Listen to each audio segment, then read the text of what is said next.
brand new purple light, friends. Brand new purple light, friends. Facts.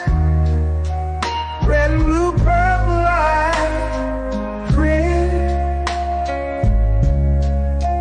Red and blue, purple light, friends. Facts. You can get to know the legend, sacrilegious Sunday to melanin Monday. You can get to know the legend, my love. Just open your third eye Thursday. Lord, the food, the art, the clothes, the Vatican's getting exposed fast. We put the show on the road. You better stay on your toes. I was till the land, focused on the ego. Then I open my heart, let go of the ego. Grand after grand, we stacking up these C notes. Facts, facts, yeah. We gon' put this shit on our backs. Facts, facts. We in your city, pull up where we at. Facts, facts. Peace, love and light. Peace, love to the family. Peace, love and light to the family. Peace, love and light to the family. These days and time, black man, is going to be the time that you have been waiting for. You came here for a reason. Whatever pressure, whatever adversity, whatever the fuck you feel, I don't know what you feel, but whatever you may be feeling is going to push you, and it's going to provoke you, and it's either going to make you or break you, similar to how pressure busts pipes or the shit makes diamonds.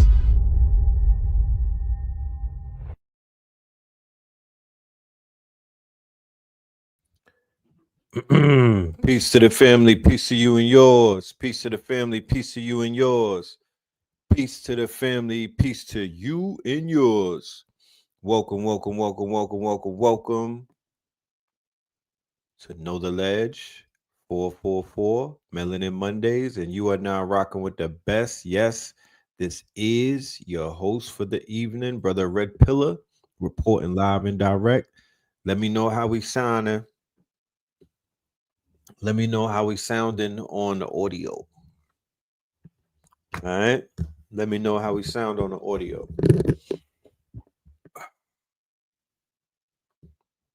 You dig?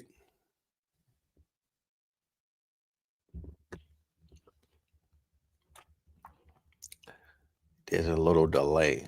You sound marvelous. You sound marvelous. I must say. You sound marvelous, I must say. Thank you, thank you, thank you. All right, now, so we are in the building. It is a beautiful Monday. You know what I'm saying? Shout out to everybody that was in the building with us last night for Sacrilegious Sundays. We did a late show. You know what I'm talking about? That was lit. And shout out to everybody in the building tonight. Let's go ahead and let's do the roll call. You like that intro song? Man, we love this intro song. That's this that we might have to have the intro song award show or something, because I needed an award for that one. New Orleans was popping. Shout out to New Orleans. I made the announcement yesterday, and I'm making the announcement tonight. The New Orleans October 19th is rescheduled. It's going to be postponed, and we will have a new date for you. The New Orleans Health and Wealth Expo is going to be postponed. And the Day of the Dead party, that also might be postponed as well, along with the Houston Techno Tuesday IRL. Yeah. And we pushing all of that on pause because we have to focus on what we have in front of us, which is the AI workshop. Very important, of monumental importance to me. You know, it's been many years in the making since the last one that I did. I feel that the conversation about artificial intelligence in front of a captive crowd is the most important conversation that we could possibly have right now, because there's so many reasons why, but let me just throw a few out there. And this is not to discredit any conversations that were had before, but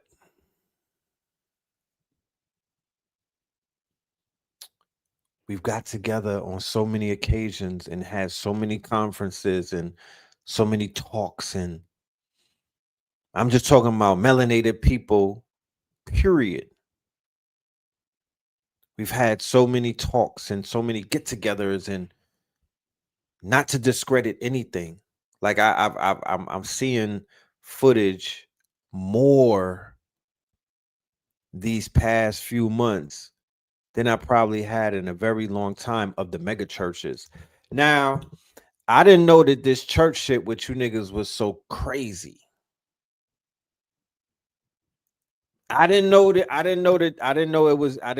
went this deep with our people, man. The revival of the church. It might be because I don't know. It might be a social media campaign. They might have figured out what the far right and the Republicans, Captain Kirk and company, figured out that if you throw a lot of bread in, if you know where to throw the bread around on social media and also on television and whatnot, and also on radio, man, you could make impact. You could make impact. You could shift public perception and whatnot. But the online campaign for this Jesus revival thing, and in the revival of the church, not just the black church, just niggas on church mode, from all the way on the Israelite side, where they're saying like, y'all, what's my dude? Yahshua? Yep. Don't let me mess up the name. But all the way on that side, Yahweh, right? All the way on the Hebrew Israelite side, all the way on the Tazariak ISUPK side, the one east or one west side, going all the way to like super duper, adherence to the Pope, Yahshua. It's all the way from the Yahshua side, all the way to the crazy bald heads in the Babylon and whatnot. You niggas in Babel's Tower rocking with Babby and them. You know what I mean? Bobby and all of them. You know what I mean? All the way to the slaves of Bobby. There's a revival. You niggas are kind of deep, man. Y'all should really get into crowd funding. Just with Jamal Bryan and all of you niggas. Y'all should just do a weekly Shark Tank or something. Where's the beef? You know what I'm talking about? It's a lot of y'all. It's a lot of Israelites. They was protesting this strong and I think it was in Atlanta. I think it was at the State Farm Arena. There was the Hebrew Israelites going up against the what they call was the fake church. And I'm going to try to pull the video up. Let me try to pull the video up. Man, they got numbers on both sides. You niggas are crusading for Christ, man. And, I can't say that I didn't see it coming. All of the niggas in the streets that sell crack and do crimes and whatnot and be scamming, yeah, they all talk about Jesus. What's that about? Ever since Future said that there was a trap god, these niggas got religious all of a sudden. But man, on Columbus Day, that's what today is, right? And it's Indigenous Day, but on the motherfucking day of Columbus, you know, our people are super religious. And to be honest with you, I do feel like there is an explanation. And I'm not being facetious. I'm just making an observation of what I'm seeing and whatnot, you know. But there is, I thought that they was getting off of that train. You know, there's a lot of people who used to wear dashikis. You feel me? And you know, there's shorties that used to rock the septum rings and whatnot. They on Team Jesus. You know what I'm talking about? How they got back on the train that they jumped off of. It's interesting to see, bro. It is very interesting to see. I'm just observing. I could go and do a deep dive.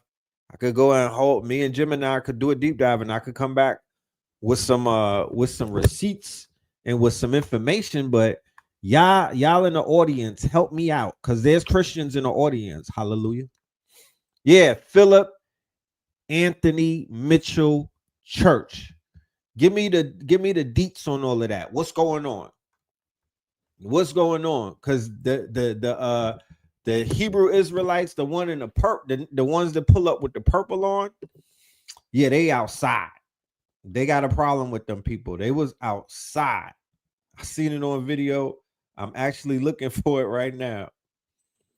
You know, happy Indigenous Day.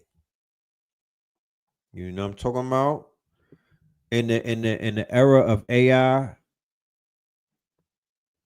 I would love to see a 30-minute, 1 hour long, real depiction, because people, man, if y'all saw the faces, if y'all actually saw, you know, because our people are so picture driven, and they're so that, you know, if you erase an image of a person from the collective's mind, and then that same person was being holocausted, but they don't have a face, they erase their face, bro. That is the dangers of erasing a people's history. The women and the children and the men that were being genocided by these heathens. They got our children, they had us, they got our parents celebrating this actual day, which happens to be the day they made that shit a holiday. We're thinking that the people that they slaughtered look like Mexicans or Aztecs or Siberians. We don't know that the people that were being unalive, I guess that's the new way to say it online, unalive, or being genocided, right, with some beautiful people. Maybe the most beautifulest people on the planet, my nigga. You understand? The things that they did to the ancestors on this land during that period when the when the conquistadors came through, when the Moriscos, the little Moors, you know, all of these people, all of these blood, and then when they flushed the toilets of Europe and sent all of their worst over here, you know, they sent the killers over here, they sent the drillers over here. You feel me? They did. They sent the worst of the worst. They sent the thieves over here. They sent the people with shingles over here. They sent the diseased over here. They sent people that were possessed with all type of entities, unloaded the prisons and sent them niggas over here to wreak havoc amongst clean people who were living in what was be considered paradise. They ran through this shit, bro. This shit was covered in gold. Y'all don't. The reason why we don't cry, there's no trail of tears in us anymore. We're just rediscovering what the fuck, what happened. After discovering what happened, we're gonna discover what happened to who. Who did it happen to? We don't have a picture of who it happened to, so we don't put that much energy into this shit. We're just literally almost in amnesia. We're forgetting about a Holocaust. You know, especially everybody that's over here that's claiming this shit. There's a Holocaust on this land, the same way that there's a Holocaust on Gaza. So this is a great analogy. Okay, we said around the time soon after October the 7th that, based off of the research that was being done, and based off of the research that came across our table, hey, everybody always fails to mention the $1 billion worth of gas, right? That's directly off of the shores of Gaza. They just always conveniently leave that out of the both sides, whether it's the people saying free Palestine, whether it's the right, the left, the middle. Nobody talks about that. But we was able to do the knowledge, and we were able to see as clear as clarity would allow that there were a few things taking place, and we were all bearing witness to it, and they were framing it like it was something, but it was something completely different. Three things were taking place. Make sure y'all hit the like button. One, it was an open air weapons trade show. What do you mean, Red? What I mean is the whole Gaza conflict was an open air AI weapons trade show. What do you mean by that? What I mean by that is they put on a 3-year open air clinic. It was America and it was Is It Real? And they're selling those same weapons right now to the highest bidding clients. They showed prospective clients or prospects that Palantir is nothing to fuck with. Okay, that autonomous weapons is nothing to fuck with. That AI controlled autonomous killing machines is nothing to fuck with. Yeah, they caught 100,000. Okay, they caught 100,000. And a lot of that was on these new killing machines that as soon as they hit the 100,000 body, what happened? Meta pulled up, Amazon pulled up, Elon Musk pulled up. All of the tech bros pulled up to the White House and signed billion-dollar contracts with the military. They pulled up to the Pentagon, and then they started hanging out with Donald Trump. What does that mean, right? What does that mean? What it means is that open air weapon show that they were putting on found themselves some buyers, right? They found some believers in big tech and whatnot. And during this conflict, during the October 7th conflict, we literally saw big tech, what you knew as big tech, and they call it Silicon Valley. They used to be all about peace. They was also Democrats. They were liberal and whatnot. They're coming from a place where Google is all about mankind and helping it. OpenAI started out saying that they wanted to help the homeless or some shit, right? They have now all flipped into a quote unquote they are now been absorbed by the Trump administration, by the Pentagon, by the military industrial complex, and they all have been weaponized. Do you know that? Are we aware of that? Is this something that, you know, that the mainstream media, is this something that they're reporting? Is this something that the hip hop blogs and all of these people are they literally letting people know that the companies that got all of your data, right? Remember, all of these companies are social media. The majority of them are social media apparatuses. WhatsApp, Instagram, Facebook, TikTok, right? They all went military when we were sleeping. They all got nationalized. They all have now signed up and they are part of the military industrial complex to the all the way to the point and once again, open air weapons show. An open air trade show was taking place with real civilian casualties, real bodies, right? That's how they play. They do drills, but their drills are for they got real what they call casualties of war, collateral damage.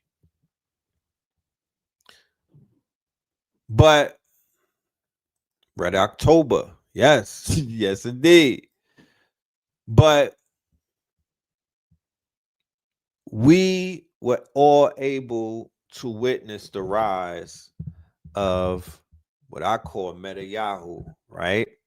We were all there to bear witness to the completely 180. I mean, the shift in policies, the shift in quote unquote temperature, the shift in what the whole company ethos is about has changed drastically across all borders of all of these $1 trillion companies. I don't think people understand what just took place on our watch. While they had us looking that way, they went ahead and militarized big tech. So Palantir is leading the charge, right? Palantir, by way of Peter Thiel, right, is leading the charge. If you're not sure, if you only know about Palantir through day trading and whatnot, then you are completely uninformed, and you might need to find out what's going on with these companies that they have our people investing in, putting their hard-earned money in, and when you put your money in a company, it's almost like you're putting votes in that company. You want to see Palantir win, not me, not I. You know, the reptile, Peter the reptile. The Palantir is, in the forerunning to be to actually become Skynet. You know what I'm saying? They do well, they do a lot, but what they're known for in law enforcement is the technology that they've been able to master, and that would be the technology of prediction. You know what I mean? Prediction technology, which I've said before is the linchpin of this whole thing, because LLMs, this whole AI thing is built off of predictability models and whatnot. And what could even be seen as a co-signing of that actual theory is the fact that the New York Stock Exchange just bought Polymarket for a few billion of dollars. The New York Stock Exchange bought Polymarket, my nigga, for a few billies the other day. That's the prediction model website that was predicted that Donald Trump was going to win to accuracy. They bought that shit for a few billions. We got to own that. We got to own. They like, nah, we can't let civilians run that. It's too predictable. It will destroy the stock market. They dropped them billion. They dropped some billies for that. Right? The Hyperstition Casino. They could, yes, the Hyperstition Casino, where they'll put the one, they use the Polymarket, and they use these prediction models to not just predict, but to create and to manifest. I just really hope that y'all have seen every single show that I did with brother Hit Sayo Aku, right? I think we're up to 5 on this platform. No, maybe 4. And then we did when he opened up for American Gods, the Magafest Destiny. And he will also be joining me for Meta Yahoo as well. But once you get the information that this brother's dropping, it's almost like putting on glasses with medicine. You're gonna see this thing clearly for what it is.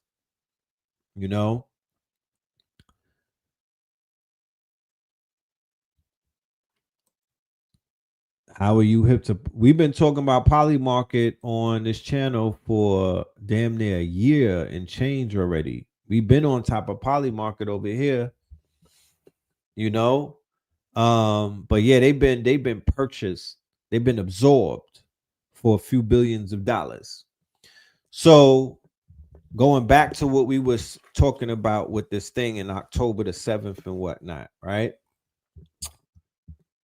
So number one, it was an open air weapons trade show. And the peace deal that they're signing right now is the end of that trade show. Now, the people who's lined up to spend money with America and Is It Real in order to arm themselves with the autonomous killing machines that are powered by the AI. No, not just the AI, the AGI. Those data centers, the size of Manhattan, my brothers and sisters. Yeah. So the shift has already taken place. Palantir was the ones who sponsored that military parade for Donald Trump. Yeah, Palantir is Peter Thiel. Yeah, Peter Thiel is the one who got JD Vance in the White House. Yeah, Peter Thiel is one of the first investors in Meta/Facebook. He has his hands in damn near all of the Silicon Valley startups. He's a very major player in this antichrist movement. He's running around right now doing lectures on the antichrist. Real talk, look it up.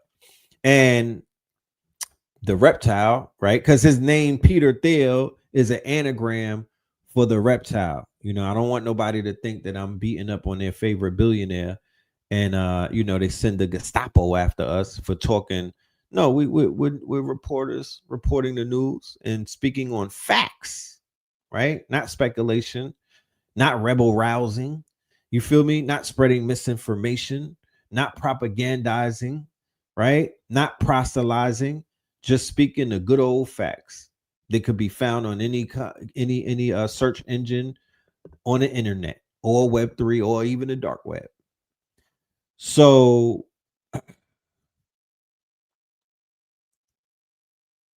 Mr. Thiel, right? Mr. Thiel is running around doing lectures, private lectures. And these lectures are not being recorded. They are not open to the public. But the basis on these lectures is the Antichrist. But it's not just the Antichrist that's being spoken of in these lectures. Keep in mind, he is following eschatology, right? He's coming from a theological perspective, right? Because the conversation in places of power, the conversations in multiple governments, like these Islamic governments, like these Christian governments, is quote unquote the end time revelations and whatnot, or what they would call biblical end time prophecies. So when you have these Abrahamic religions that control damn near half of the world, or maybe 85% of the world politically, right? Amongst other things, also with their flocks, right? They are manipulating the timeline, right? The timeline is actually being manipulated. So everybody is playing this political facade for the public, but behind closed doors, these popes, these imams, these supreme leaders, so the Judaic side, the Christian side, the Catholic side, the Muslim side, everybody is working in tandem in the field of what is called eschatology, right? End time prophecies. So they have an administration in America that's playing right into that. They have an administration in Is It Real that's playing right into that. They have an administration in Russia that's playing right into that. He's the he's the Orthodox, right? They have an administration in Iran that's playing, or regime that's playing right into that as well. And in Saudi Arabia and all over what they would call misnomer, the Middle East. They're all playing this game. Turkey and all of them, they're all on board. It's almost like a stage show.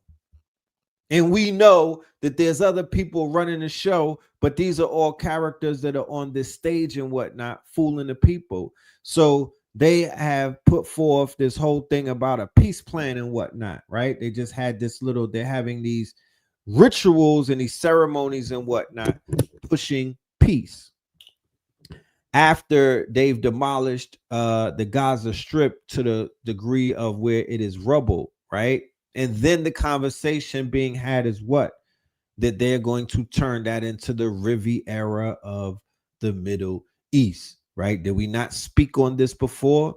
But what is conveniently missing from this conversation is that $1 trillion, $1 billion gas deposit that sits right off of the sea in the Gaza, right? They're not talking about that because that ultimately is what this whole conflict is about, right? Not entirely about that, but that is the booty. That's the lick right there. That would be the treasure amongst other treasures.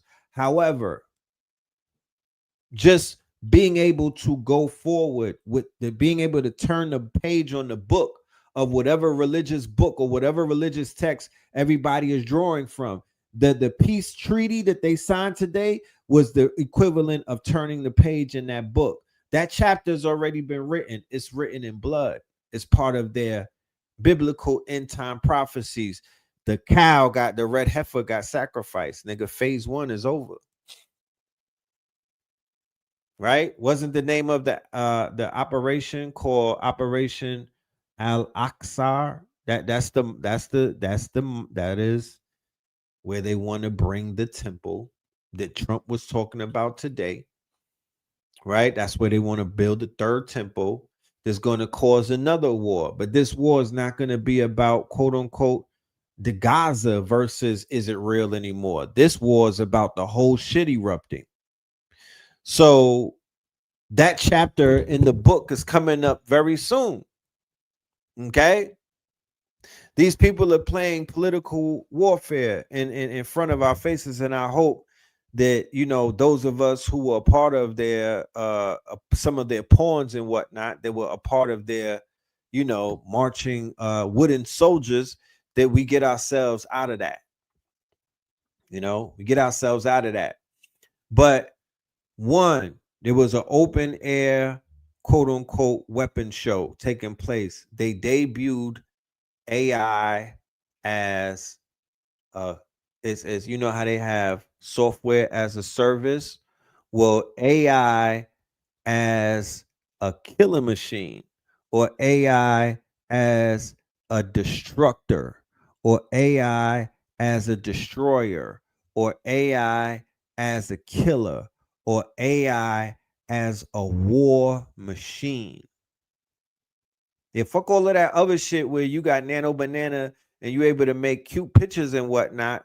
Yeah, but those people, not us, those people, the warmongers, the ones that don't have too much calcium and whatnot, the ones that are decalcified, the ones that are living lies and whatnot, the ones that are hiding, the ones that are dark-hearted. Yeah, they're doing what they do. Okay, remember, they're consistent in their darkness. They're consistent in their negativity. They're consistent in the negativity. They're consistent in their war against nature. They're consistent in the way that they have come to destroy, confusion, inversion, perversion, all of that. Yeah, they live, my niggas. So they're doing what the fuck they came to do. And they're using the tech to wreck. Yeah, Wreck-It Ralph. They're using the tech to wreck shit. They're pushing that AI shit so you can make Victoria's Secret models and whatnot on your fucking iPhone. You know what I'm talking about? But on the other side of things, behind the curtain, my nigga, they're building up Skynet right now. Ask the 100,000 people that's unalive in Gaza. And that shit is a tiny, that's a very small condensed corridor. So if any type of conflict were to break out, and that shit is if a big conflict breaks out, oh man, you can expect the numbers in the numbers will be astronomical, because they have a new machine. It does more than a tank, my nigga. They have a new machine that they booted up.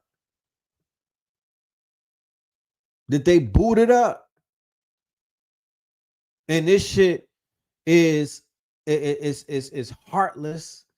It is the Antichrist. If you want to really ask, Peter Thiel is running around saying, listen to this Skeeter, right?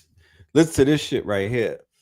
He in his lecture, he's saying that the Antichrist is going to be whoever tries to come and regulate AI, because whoever tries to regulate AI is the Antichrist. This is what fucking Peter is saying, and everybody in the room with an ounce of brain is looking at something like,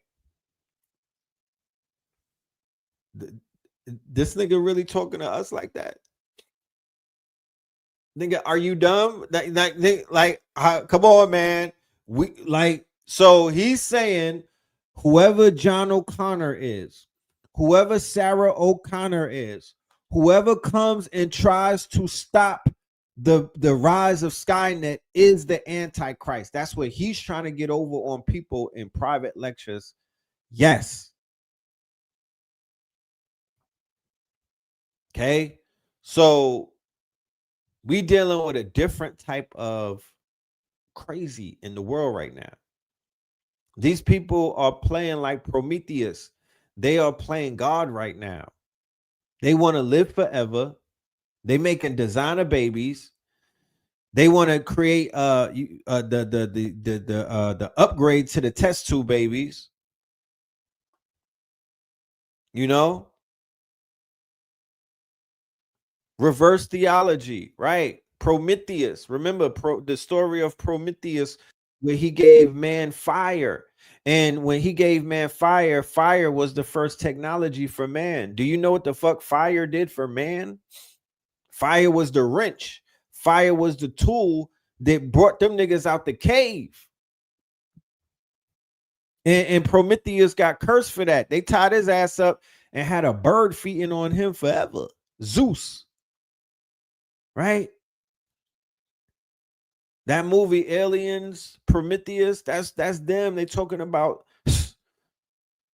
these people are playing Prometheus with this whole AGI and creating sentient beings and trying to create a computer or some type of operating system that thinks like a human being. Oh, come on. You wonder why the 3i Atlas is gunning towards this shit like it's on an Autobahn. You wonder why them niggas is in 6th gear trying to head to this planet to slow these crazy ball heads down. Because these people are about to create some shit that they won't be able to reverse. What do you think Stargate is, bro? Are you fucking dumb? They're building data centers the size of Manhattan. That's not to make Pikachu videos, fam. I'm sorry I don't want to break it to you. That's not to help you cheat on your fucking your RN exam. They're not building those data centers for that. The size of Manhattan, mind you. Data center. Stargate. Almost $1 trillion on Stargate. Did they even explain what the fuck a Stargate is going to be? So all of these companies that could have been trusted prior to what we have witnessed are all answering to the military complex industry. People that you don't even know these people. Did you see the picture of them generals? Wait, let me pull this up. Y'all scared of Trump? Look at these niggas. People talk about Trump is scary or Stephen Miller. Nigga, are you serious? Did you see the 800 generals? This is the war. These are the war hawks. You don't need this is some apocalypse now type shit. These are niggas that wake up. I love the smell of napalm in the morning. These are the people that unalives 100,000 people. Okay.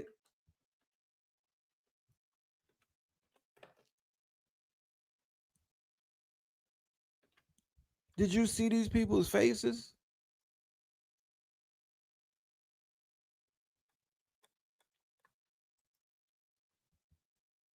Hold on.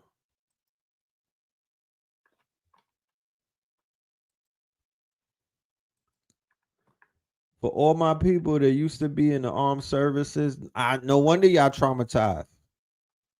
Shit, look at these niggas that y'all got to answer to. No wonder y'all traumatized. Y'all was getting balked on by these niggas right here. You had to wake up. You had to take orders from these killers. These some stone-faced killers. Huh? These look some crazy ball heads, man. God damn it. These some crazy ball heads.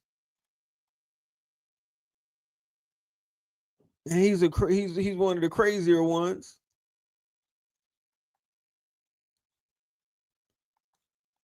Nah, man, these people is insane.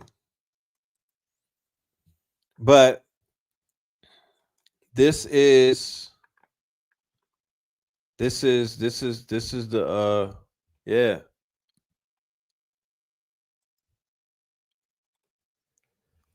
So one, they were basically advertising that same army that I just showed you, the same military complex that I just showed you. For 3 years, they had their hands inside of that genocide that was taking place over there. Don't let nobody fool you.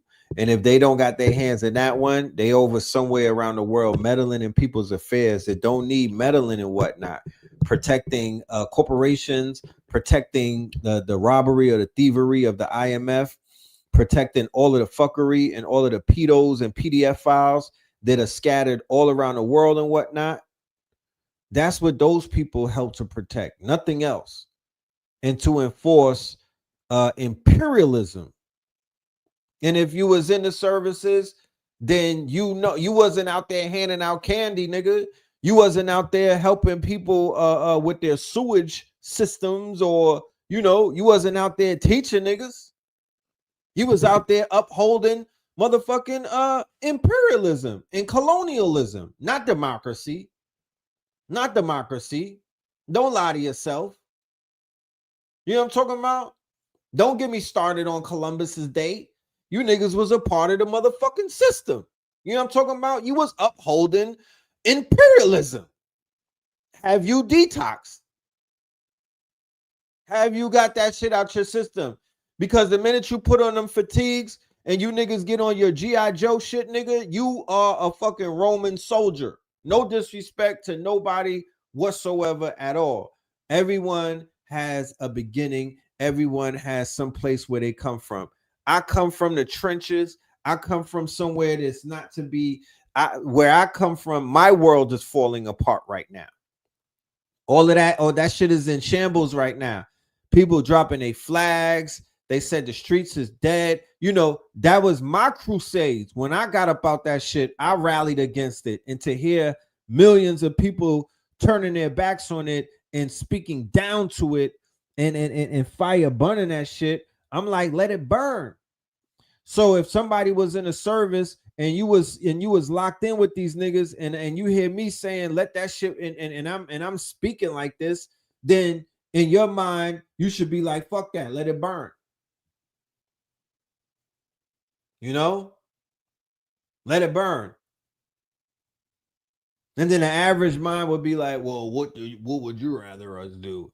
Have the commies take over? Listen, my nigga.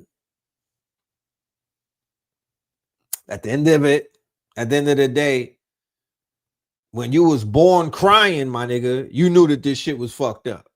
You know what I'm talking about? When you was born crying, my nigga, you knew that you came here to do something. And then you got dethroned. Niggas domesticated you, signed you up, threw your ass in some pajamas, some fatigues and whatnot, kicked you out of a plane, nigga, and you was a pawn for a few years, and then you snapped out of it. It's all good. We all got used and abused and played like pawns in this game. Everybody, you know what I mean? None of us is bigger than the program. None of us is bigger than the program. It's the same way for people that came up in the church. You know what I mean? Niggas neutered you. You feel me?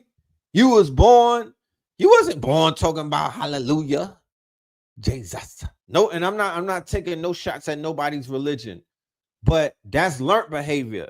Because if it wasn't learned behavior, if it was on you and whatnot, the first words coming out of your mouth would be Jesus. Nobody would have to teach that to you. You'd be pointing at Caesar Bourgeois and be like, Daddy. You know what I mean? Like you just came from this nigga. You would be touching the picture. You know what I'm saying? As a newborn. But that's not how it works out all of the time. They put that shit in you and they put it on you and whatnot. Nigga, that's an outfit. You know what I'm saying? So that's part of ego. Anything that man gives you is ego. The shit that you came here prepackaged with, maybe not.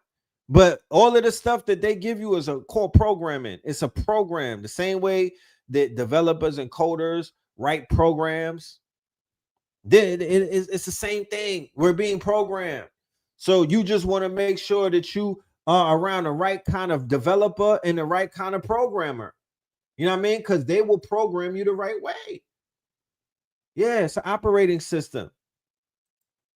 And we are all up for programming. Our factory mode is our factory mode, our default mode. But we start getting loaded up with apps.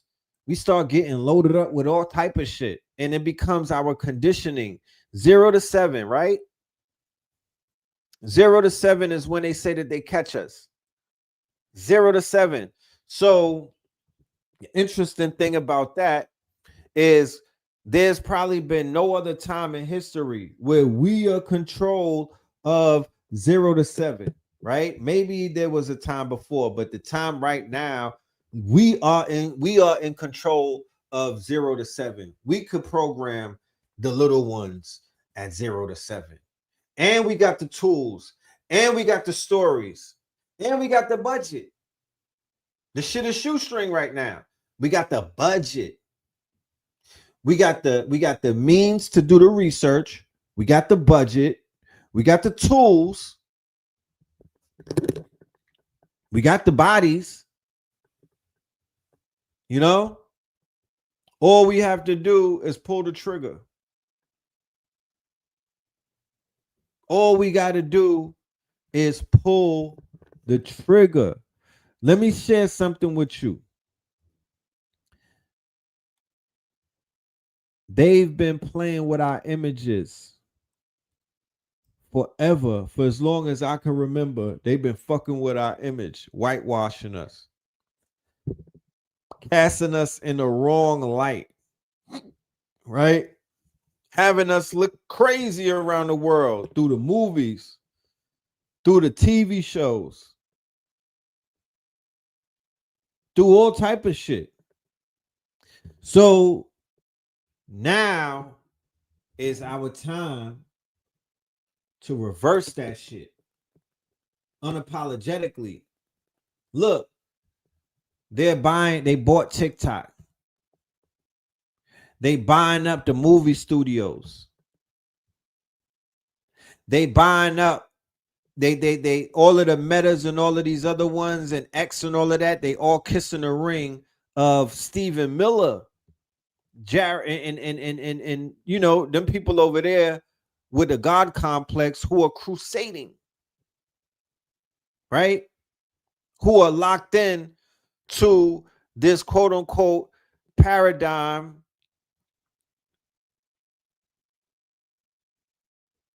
where they want to manipulate the timeline and they want to quote unquote they want to create a hyperstition, meaning that they want to bring something into reality that is not even a part of reality. You know, they want to usher in the apocalypse, or I would say the end time prophecies, because the apocalypse really is what we're going through right now, which is it's an awakening. So many people are waking up. So many people are waking up. Is it the Christ consciousness that is arising in people? And that's why I'm seeing the revival like this. Is it that? Is it the Christ consciousness? Like, I'm of the understanding that, you know, that this shit is in like grades. We go through grades, we go through levels, we go through tiers and whatnot. So when I was like a teenager and I had a girlfriend, she was Haitian. So, you know, naturally she goes to church on Sundays. So I was like, Blue, we going to church, right? And he was like, what? Fuck we going to church for? I was like, cuz nigga, Regina is gonna be there. And you know, I was chasing the box. So that's why I went to church. And when I went to church, it was on Sunday. So they put us in a Sunday school. You know what I'm talking about? And they told a nigga that humans were here for 6,000 years. And I was like, damn, they was with the dinosaurs. And that might have been the last time I went to Sunday school. But it was to my understanding that Sunday school was akin to me going to kindergarten. Okay. Or the first grade. Because literally when I was there, I was like, yo, this is some kindergarten shit. The nigga just said that we 6,000 years old. And, you know, I come out of a household where my father, he's an atheist. So he's giving us information that's not coded with religious connotation. It was no religious talk in my house. So they didn't really rock with me like that. But it was to my understanding that I was like, yo, the religion is almost like being in elementary school. So for the people that are gravitating back to the church and they on a church shit, even if they 50 years old, because you could still be in kindergarten at 50. It's to my understanding that our people are on a trail of tears, like a religious trail of tears. And those first steps in that trail, yeah, they're going to be at motherfucking Jamal Bryant's church. Yeah, they're going to have Ash Wednesday foreheads. Yeah, they're going to be talking about Jesus, the revival. But as they go along this trail, all that means is they're on the road to perdition. They're on the road to Christ consciousness.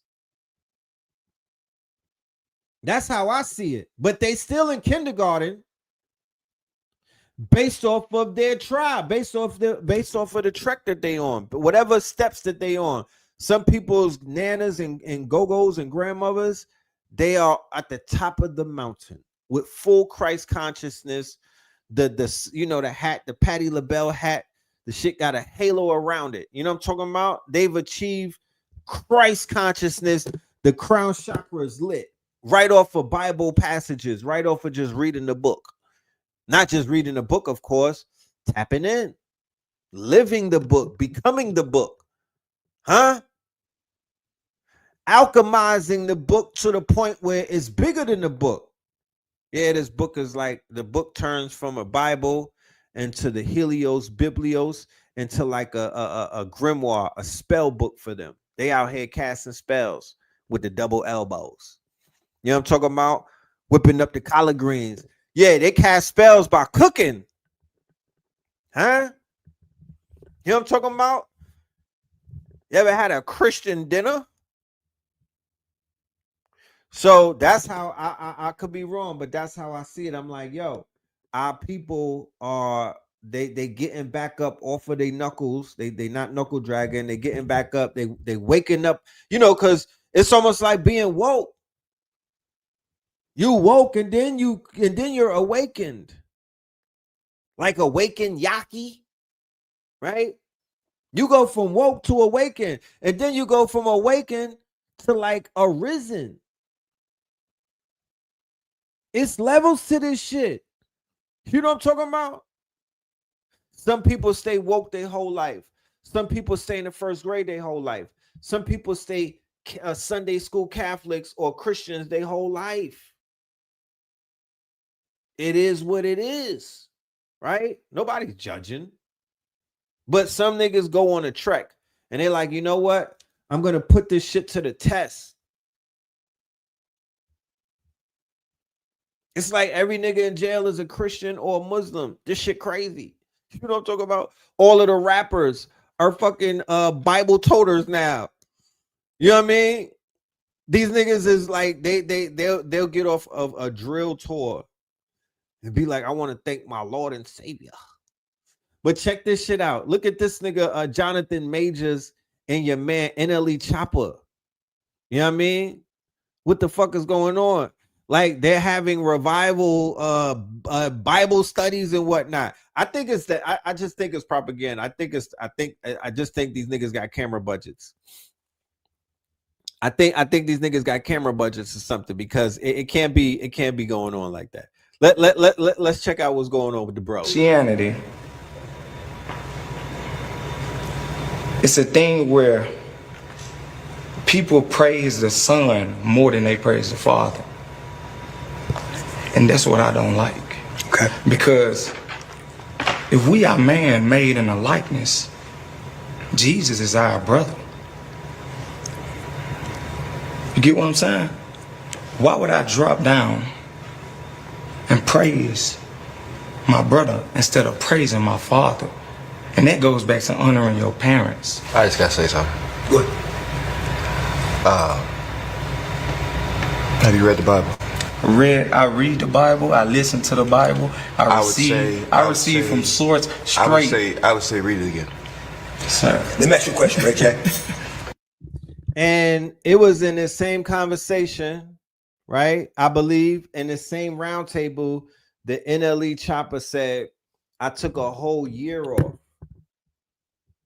and I got to know myself. I slowed down. He said, every rising, I would get up and go barefoot and talk to the trees and fill up a journal. He said, I got 4 journals based off of the tree talking to me. Right? When I saw that, I was like, all right, okay. I see that the brother is mixing, the truth, and he's mixing his truth and his walk, and yeah, but that conversation that they were having, no disrespect at all. I'm not being facetious. I'm not being an elitist, and I'm not punching down and whatnot. But it was very basic.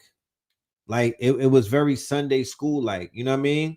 And in my humble opinion, these are grown ass men with experience in life. You know what I'm talking about? And when you give your life experience, like, it could sound deep and everything. That everybody have a great conversation about what they trials and tribulations is. You feel me? But nah, Sway. I would have loved to hear a little more spirituality. I would have loved to hear a little more Christ consciousness. I would have loved to hear a little more. You know what I mean? I need y'all to be in the upper room a little bit. You are men with experience. You seen Kirk Franklin's face? That nigga was offended. He was like, I don't like that shit. I don't like that shit. I like when this nigga talking about pushing. You know, I don't like. Don't be talking about the father. Don't be talking about the father. You know what I mean? These niggas get in their feelings. You start talking about Jesus. You know what I'm talking about? Don't be talking about the father. It's just not, you know, I don't, you know what I mean? I might be tone deaf. I might not be able to read the room. You know what I'm saying? I could be in a room full of Christians right now. I might be one of those guys that just don't know how to read the room. But I just, you know what I mean? I wasn't raised like that. Do y'all know that Saweetie was selling her body? This is random. Do y'all know about that? Yeah, so these Israelites, they moving kind of deep. I gotta pull the video and show y'all this shit, man. I gotta show y'all this shit. You know what I'm saying? Fucking Israelites moving. And I respect the numbers. I respect the numbers. I'm like, you know, could we get y'all a bank account at Truist or something? It's a lot of y'all. We could do something with the numbers. You know what I'm talking about? I don't think people are taking advantage of their numbers and whatnot. And we live in a day and time where this is a numbers game. This is a numbers game. This is a numbers game. Let's be clear. You could have 100,000 fucking knuckle draggers. It's a numbers game. The person who knows what to do with those numbers is gonna do better than the person that doesn't. You could get far with the good numbers. You say you got some of that. You got some Bitcoin for some. Yo, what's Sweetie's what's her nationality? What's her nationality? Ain't she like Filipino or some shit? What's her nationality?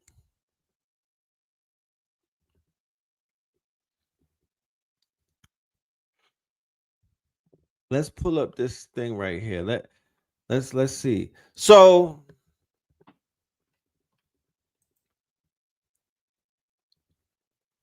we live in a time where we don't have to go through the things that we were going through before, right? We don't gotta.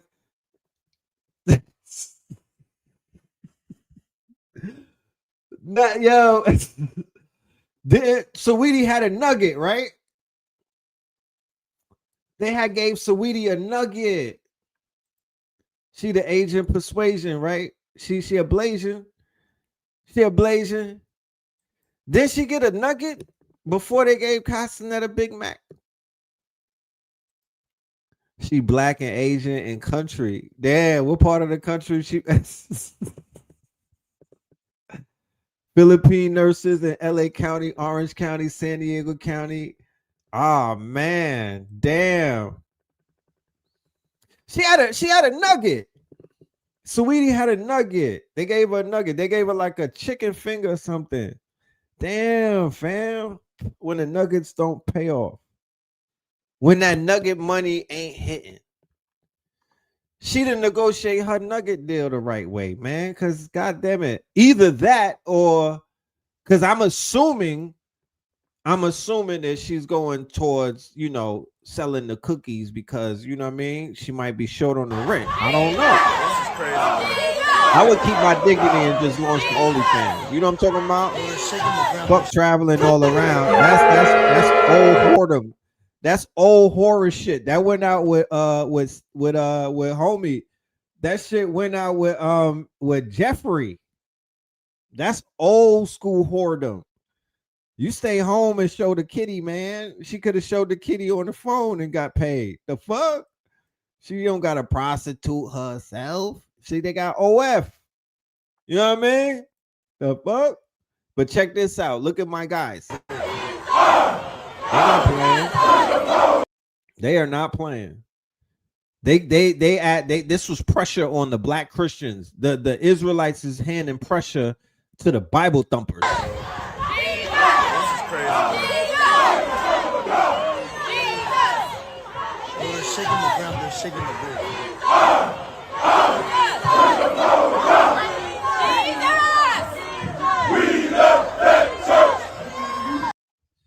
So this is 2025 is gonna go down as a very interesting year when it comes to like the Black Bible thumper movement. All the way from Candace Owens and the right with the shit she on, because who's in the divestment club that's on the show tonight? Yeah, and this is a judge-free zone. It is not a smudge-free zone, but it is a judge-free zone. Who in the audience is part of the divestment club? Because that is your president. You know what I'm talking about? That yeah, young Candace, she's leading the motherfucking charge. That's your president. That be your president. Who's a part of that? I just want to know.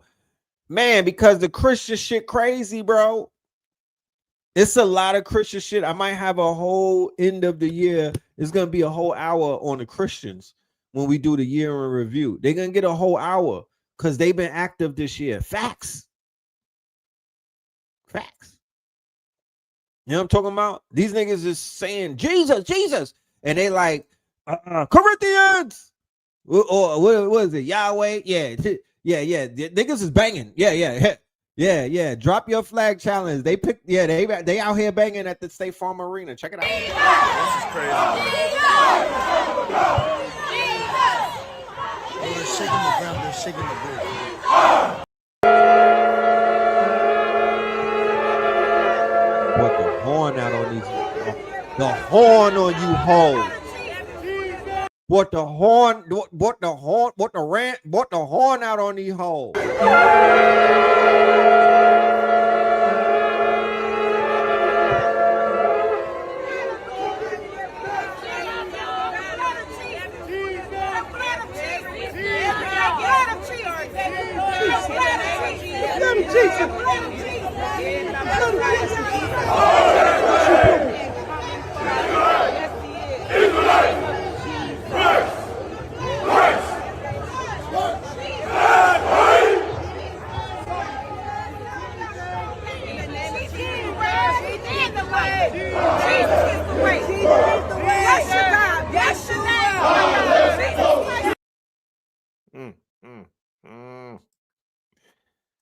Oh man. This is crazy. Royal Rumble. They're shaking the ground. They're shaking the ground.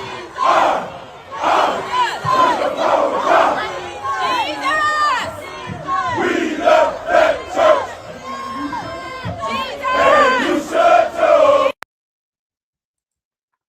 too. They need to just open up the arena and let the wrestling match happen.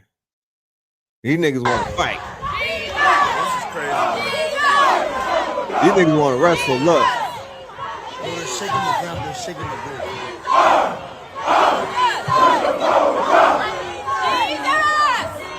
We love that church. And you should too. Yo, you hit him in the background with the Jesus. This is crazy. They're shaking the ground. They're shaking the ground.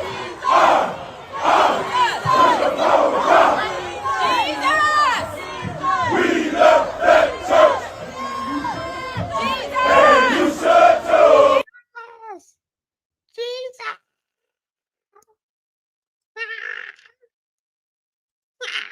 What the fuck? That's crazy. So they on some Civil War shit. You know what I mean? I guess it's gonna be the new beef. This the new banging. This the new red and blue right here. I'm Jesus. Got that shit tatted on my head, nigga. You know what I mean? So the new I'm just showing y'all. I'm showing y'all what's going on. The zeitgeist. You know, the zeitgeist. I thought the rapture was supposed to clean niggas up. What happened to that? They think they could just come back outside. Like, we need to start setting some stand. If you say some shit and it don't happen, we gotta self-deport. You know what I mean? I don't want to see you niggas know. You gotta self-deport. We need to make the app for all these niggas to be prophesizing and it don't come true and whatnot. You need to self-deport. You know what I'm talking about? For like 5 years. You feel me? You go to Antigua or some shit. You know what I'm talking about? You gotta get out the way. But going back to what I was saying earlier, that they're not gonna lie to us no more, because we're not gonna allow it to happen. When Brother Rich premiered the movie, that was a bookmark. That was the beginning of a new era. That was the beginning of a new age. That was the beginning of a new epoch. If 5 years from now we still suffering of bad images and the fact that the world don't know and not see us in a new light, then that means that we failed. You know what I'm saying? If we don't clean this shit up in 3 to 5 years and change the motherfucking trajectory of the trajectory of the stocks of us as a people, because that shit was falling, right? If we don't pick it up, then that means that we fell asleep at the wheel. That means that we lost our will. That means that we are thoroughly defeated. You know what I mean? Thoroughly. Hang it the fuck up. It's over with, because this shit has been happening forever. You think that this is something new? No, check out what Sicily is talking about. This been going on for far too long. It has to end now. Films are too negative. It's all con men, dope addicts, dope pushers. You know, we have made tremendous contribution not only to this society but to the entire world. I mean, can you imagine how shocked I was when I discovered that a black man was responsible for the stoplights, for the street lights? I mean, whoever knew? I mean, in school they never tell you anything like that. They're perpetuating images that, for the most part, are unrealistic. We have been fighting negative images ever since I can remember. All our history deals with fighting stereotype negative images. I learned that a black man is responsible for the gas mask, to deal with what I consider another level of stereotypes. But we are the ones that are going to the movies and paying the money and helping to perpetuate the images that the movie industry is creating. We have to stop doing that. The first open heart surgery was done by a black man. Nobody knows anything about these things. The percentage of blacks who live in the ghetto and who are exposed to the drug pushers and the drug addicts and the prostitutes, that is the part of our lives that is blown up totally out of proportion and spread across the entire world. And this is the only image that they have of us. My argument was, who's to say that a film that projects images of the blacks that are positive, that are realistic, won't make money? See, this is the thing, though. That this is where I find fault in some of these legacy acts out of Hollywood, like a Cicely Tyson and all of them. You had the ability to help them stories get told. I refuse to believe that you didn't have some power at some point. I refuse that you didn't have certain scripts on your desk. I just refuse to believe that, because they will have you think that, you know, and of course, once again, because we're in a different day and time where people literally can make movies, they literally can make movies out of their garage. That probably wasn't the time in the 70s. That wasn't how things were back then. However, Gordon Parks, who else? A few people. Melvin Peebles. There was some people who funded their own movies and whatnot. You feel me? There were some people who funded their own things and whatnot. They wouldn't allow that. Okay, so I need to hear people say who they was. My whole thing with about they, like, let's say that I was in an industry that was preventing my people from prospering, and there was some people that I worked for. So basically, I'm in bed with the people that's holding you niggas back, and I know their name, and I know their children's name, and I know their children's name, and I know they cousins and everybody's name, and I just be like, they, who the fuck are they, nigga? Who are they, and why the fuck are you still around they? Oh, you know what? I know that they are holding us back, but I'm finna show up and do some more shows with them. I'm finna do more movies with them. I'm finna make them more money, but they don't want us to thrive. Nigga, who the fuck is they? 9 times out of 10, these black women were getting married to they. How about that? The Diana Rosses and the Tina Turners and the, you know what I mean? They was laid up with they. Who the fuck is they?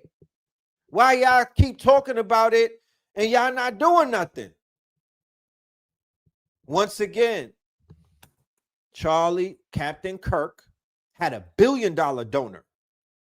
Okay? Tucker Carlson got $1 billion donor.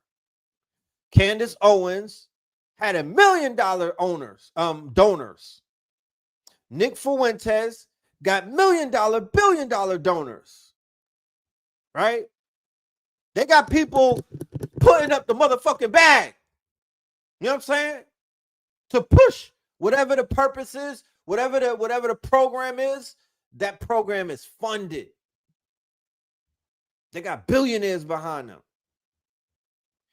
If I am a star and I'm globally known, and I probably have gone to Paris, and I'm all over the place, and I got billionaires on my tail, nigga, they gonna fund something. I need sponsorship. Okay? So for all of those black starlets that was sleeping with all of the white men, where the fuck is the funding at? You know what I mean? Sweetie, for all of the original sweeties and whatnot, where's the funding? For all of the black men that were running around the world and whatnot, doing whatever they were doing, where's the funding at, my nigga? And nobody, no, it's just a bunch of talk. People, it don't take nothing to acknowledge that there's a problem. It don't take nothing to acknowledge that somebody's robbing us. It don't take knowledge. It don't take a lot for somebody to just talk into a microphone or, yes, you know, we're being oppressed and it is tragic. Meanwhile, you not being oppressed. Because low-key, Cicely Tyson, she wasn't going through the problems that the people was going through. She was in bed with these people. She was contracted to them. She was making money with them. And the main thing that you should be doing, especially in the 60s and the 70s, because people did it, like Gordon Parks, like Melvin Van Peebles, they could have used your money. They could have used a bag. You don't gotta. Nobody gotta know you giving people a paper bag filled with money and whatnot. They working. Help them out. Help them out. Stop talking about the problem. We know that there's a problem. What the fuck? But if you inside the house and we in the field, you in the house. You come on the porch every day to talk about shit going on in the house, but you go right back in the house. You know? That ain't helping nobody. Are you poisoning the food in the house? Yeah, okay. Are you poisoning them kids that they got you breastfeeding? Oh, okay, that's right. Where's the money at in the house? Tell us what room it's in. You know what I'm talking about? Where's the fucking intel? Everybody is in the house, but none of you niggas got intel. There's no more spooks that slap by the door. They got you niggas sleeping by the door. They got you sleeping by the door just because. You know what I'm talking about? The spook that slept by the fucking kitchen door, nigga. They not even letting you by the bedroom door no more. So where's the intel? Nobody is bringing nothing back. Where's the plays at? Why is nobody? Where's the finessing at? Where's the studios at? Where's all of these things? So now we in a day and time where we don't need that. We don't need none of that no more. Fuck all of that. I don't need none of that. That you know, and quiet as kept. I ain't even gonna say it. We live in a day and time where people are going to generate and just materialize actors and actresses and movies and ideas and scripts and all of these things. And it don't got nothing to do with red pill. I could disappear right now or tomorrow and you'll never see me, and it's still gonna happen. People still gonna make movies. They still gonna make short films. They still gonna make animations. They still going to quote unquote either make us look horribly bad, worse than we've ever looked, or they're gonna make us look better, because I don't think we could look as bad as we've been looking in like the past 20 years. The AI is here to do what humans either couldn't do, either wouldn't do, or were scared to do. Because I don't want to hear about it was a lack of resources, because that's never fucking been the case. Cut it out. You know what I'm saying? That ain't never been the case, nigga. Cut it out. The lack of resources because you got a lack mentality. That's the resource. The resource is the lack mentality that giving you lack of ideas, my nigga. And you're lacking in life because you have a lack mentality, a be lack mentality. That is the only thing in the way. Nothing else. Ain't no invisible hands around your neck, my nigga. There ain't no bodies on the floor that you gotta step over. The fuck? All of that shit been cleared up, nigga. The only thing that's blocking you is you. That's the fact. Nothing else. Nothing else. And people gonna convince themselves every fucking week of something else. Oh, the 3-eye atlas is coming. Oh, did you hear about the project building that's flying towards the earth? And all of this shit. When none of that got nothing to do with anything, my nigga. When it's over, nigga. Game over. Until then, rock out. You know what I'm talking about? Until then, cook, nigga. Like, what are you talking about?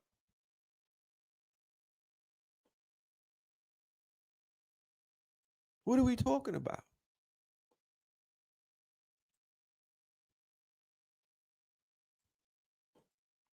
Check this out, man. This sister, she stayed dropping this shit, man. She stayed dropping bars.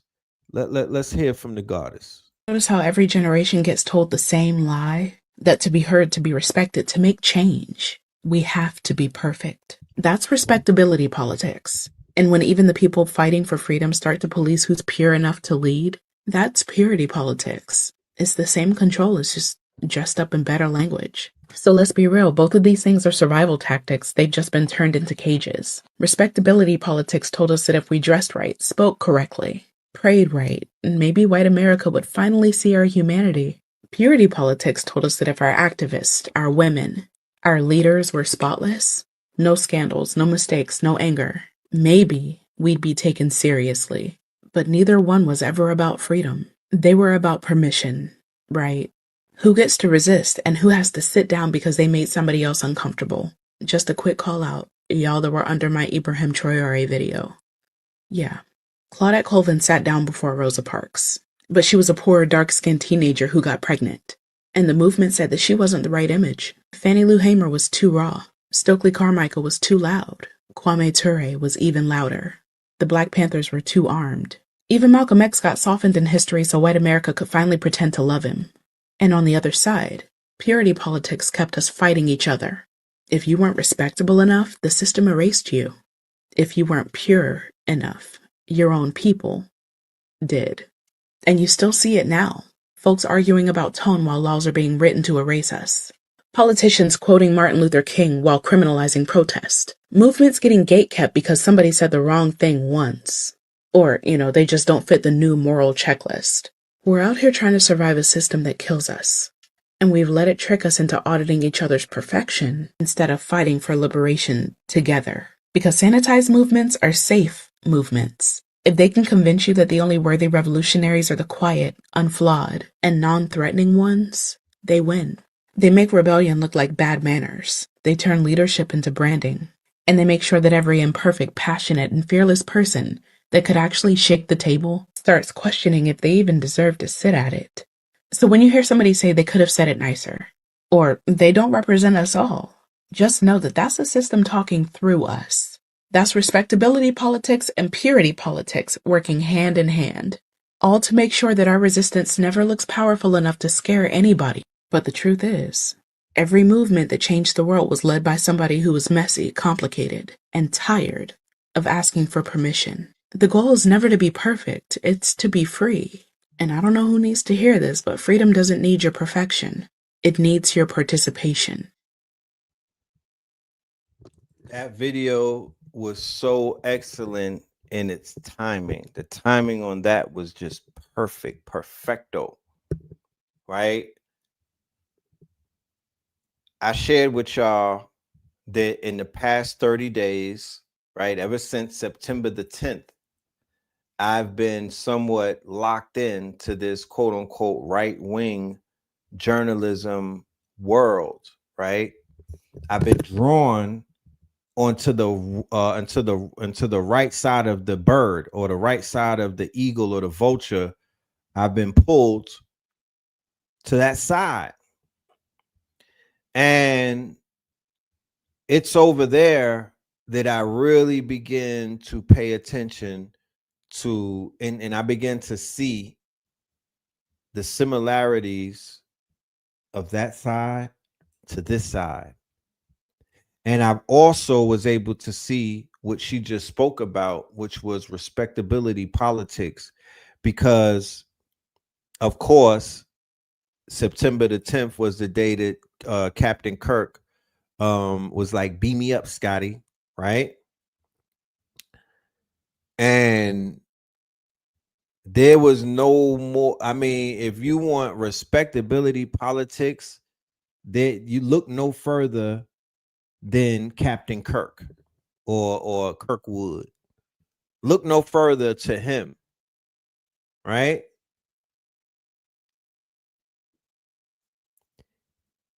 He was the poster child. And then when you look at that whole, because there's a hierarchy that they have over there. They got Tucker, they got Charlie, they got Candace, they have Nick, and a few others, right? And then you get to see how they play their game over there.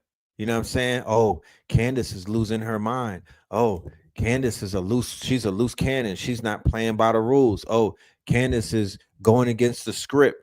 Oh, Nick, you know what I mean? All of that, all of that shit. And then when you look over here on the left side, or what we would call the conscious side or the woke side and whatnot, it's crazy because this is a conversation that I really want to have a whole show on. This is a conversation that I really want to have a whole panel, as a matter of fact, where a bunch of people who are paying attention, who are familiar with both sides of the aisle, with this whole, because this is very important. This is definitely very important. 2025 also being the year where right-wing politics, right-wing media, right-wing far right, not right, not regular shit, not woke right, far right. So when they say far right, they mean far rockaway right, nigga, all the way into the dungeons of the dark web. You know what I mean? All the way down the hellhole of wherever the fuck these people will take you. That's their far right. Our furthest left, will be like in maroon land somewhere in the mountains in Jamaica. You know what I mean? That's the furthest left that we got. Will end your ass up in either the motherfucking the Sentinel Village or with the Maroons, right? Like on some off the grid. You know what I'm saying? You would have either with carbonation. Yeah, like all the way off the grid. That's the furthest to left.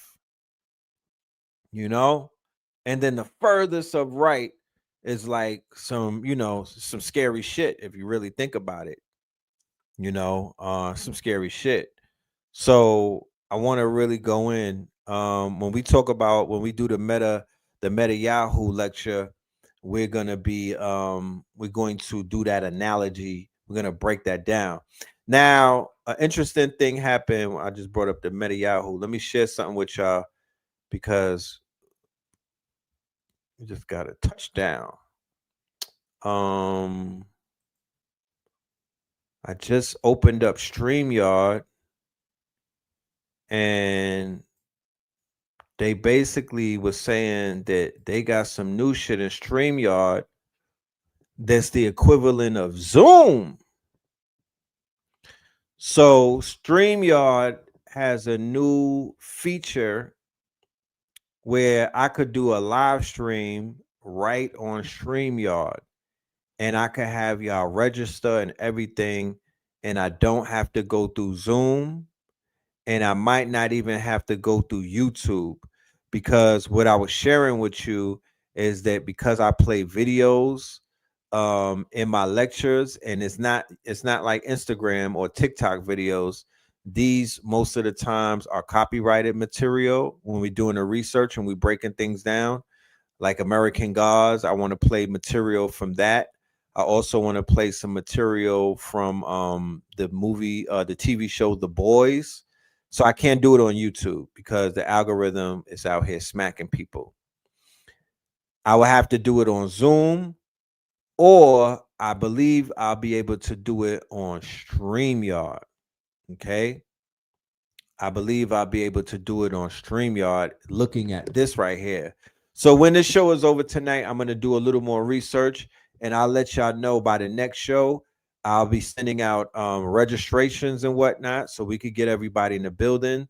But yeah, that's going to be fire. All right. Meta Yahoo, where we're going to be speaking about the militarization of AI. You know what I mean? AI as a kill machine. You know what I mean?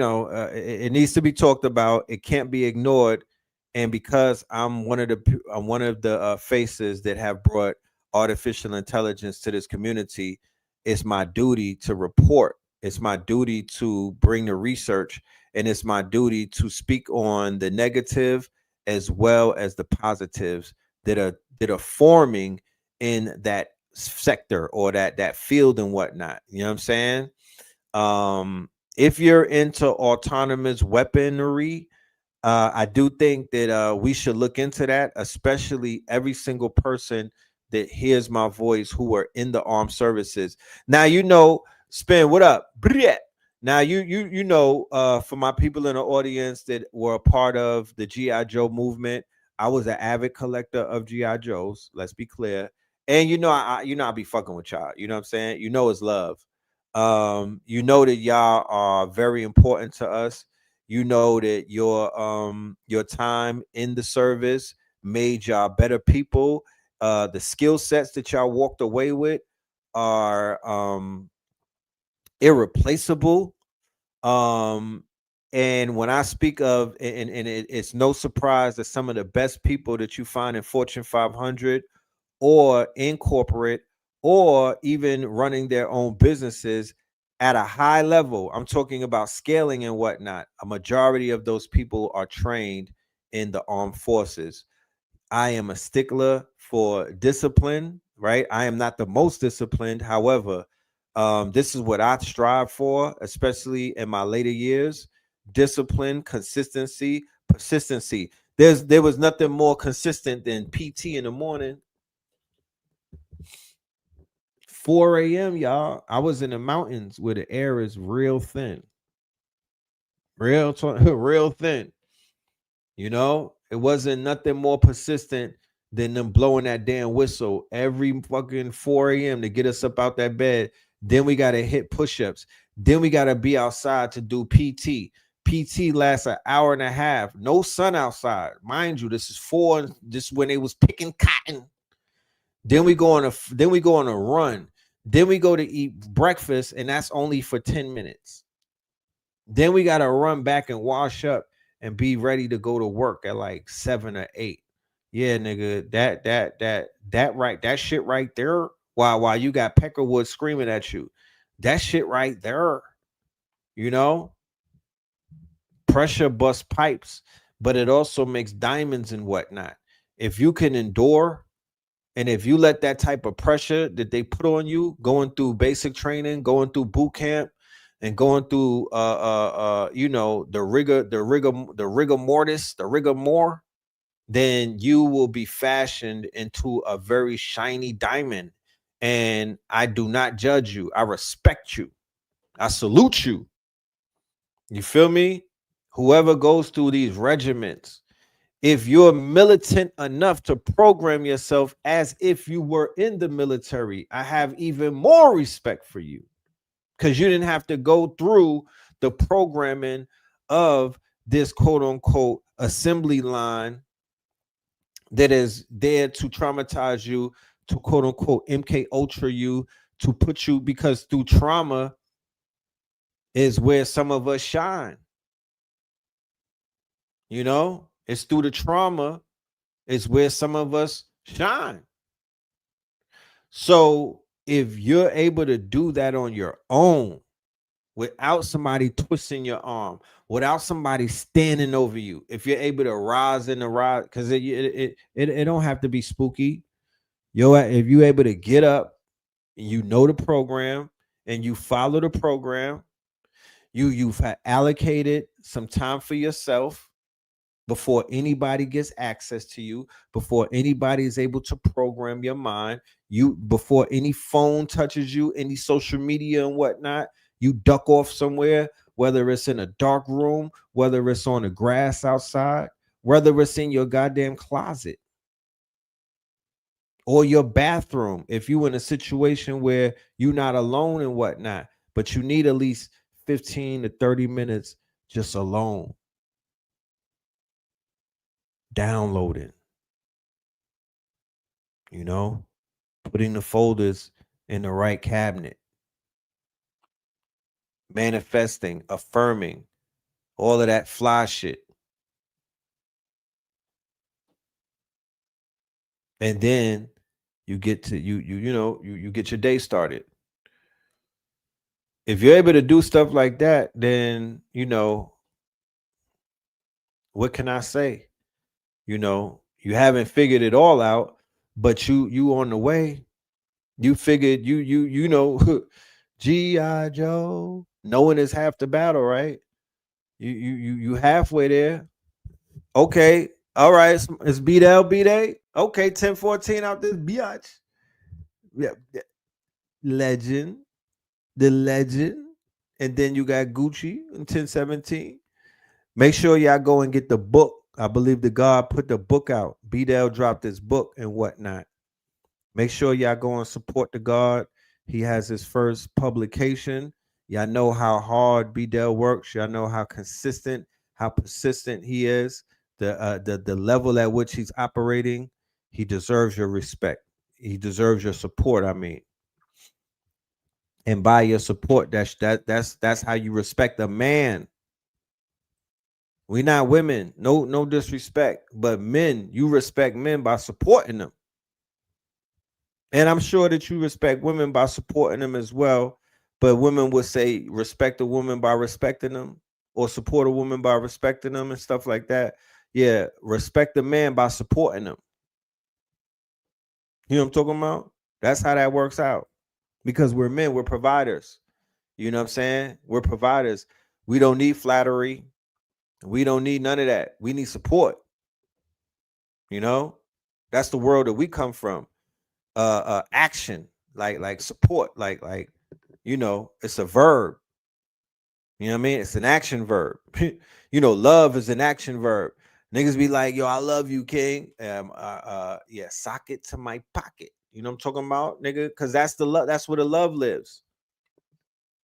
The love lives in four pockets. 4P, nigga. Those are my four valves. It's two fronts. Matter of fact, I got the cargos on again. I got about 8 pockets. Matter of fact, I got about 8 pockets. You know? Yeah, socketry. So speaking of that, let me go and socket to my sponsors who you know, they got the lights. They the ones paying the light bill and whatnot. So let's go ahead and spin the sponsors. Let the sponsors eat, and then we be right back. All right, let the sponsors eat, y'all. Be right back. Trumpet sounds of golden arch. I saw in a Zion these crystal balls of lightning, thundering different sound.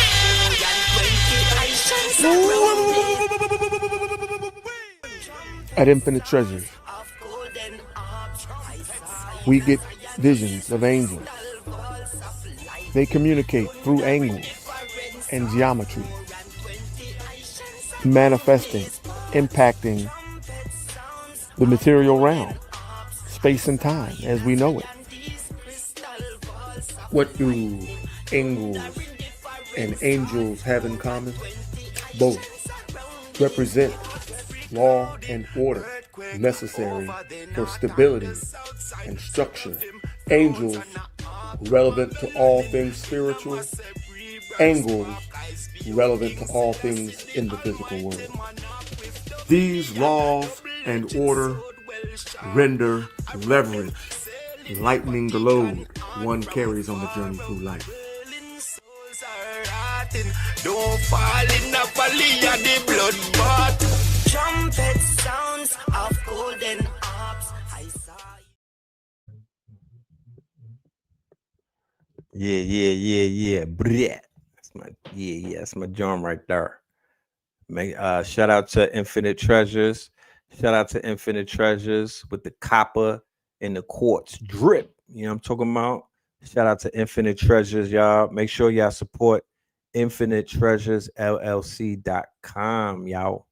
You know what I'm saying? Hey, y'all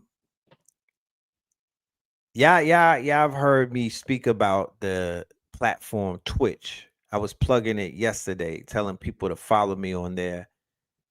As a matter of fact,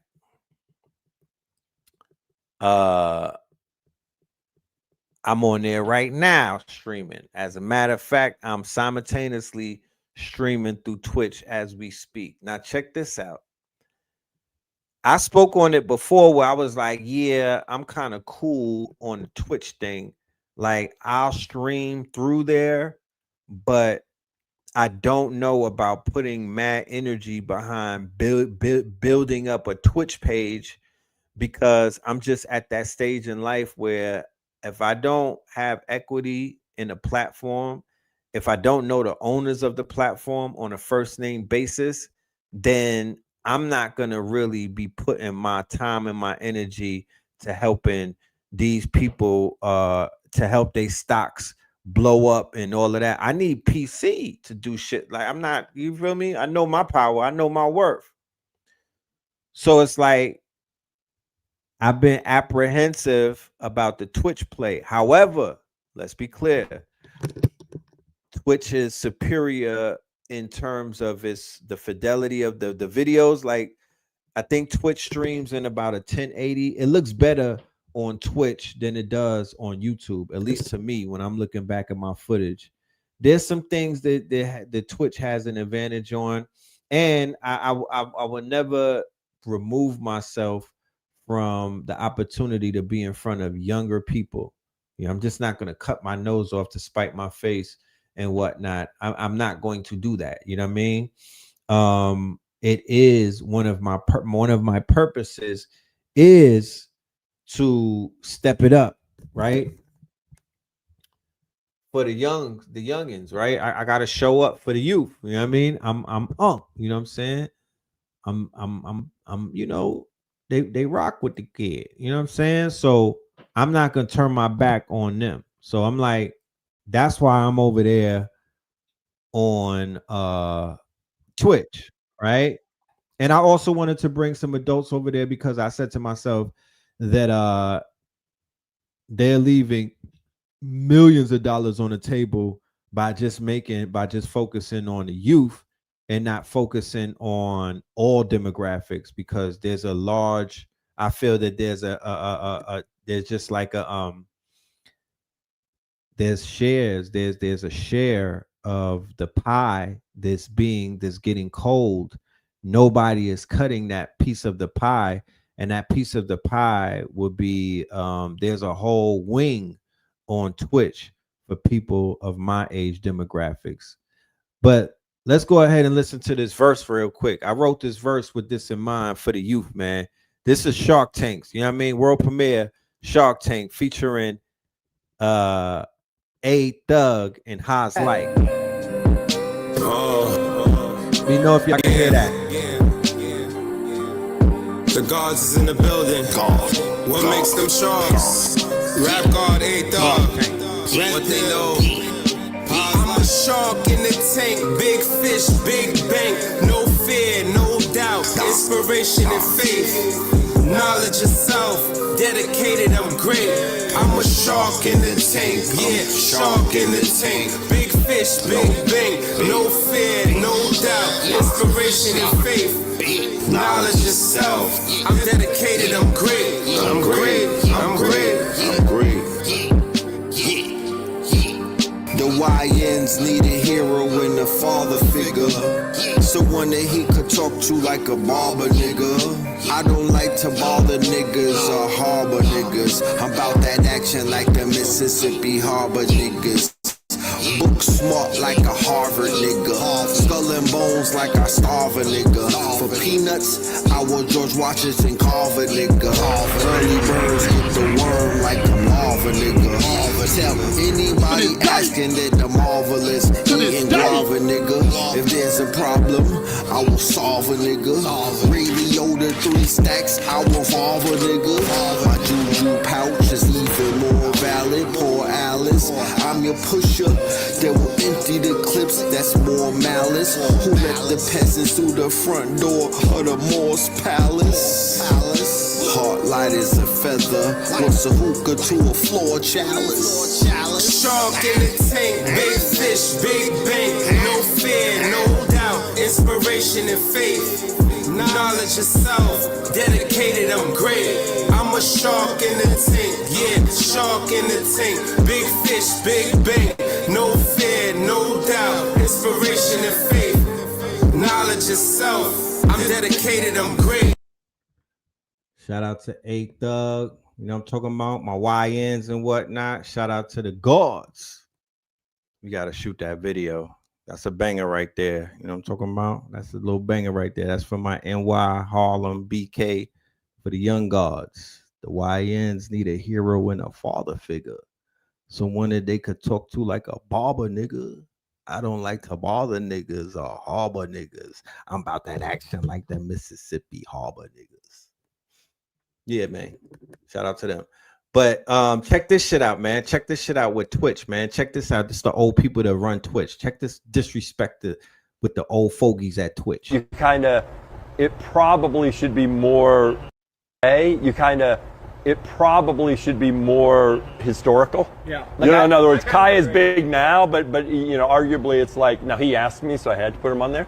But arguably it's like, look, you're great, but you can't be on the Mount Rushmore yet. See, I put, it should be Speed, Kai, Queso. Right. When there's like soda. Well, initially when I was doing it, because of course part of it is you just don't remember people.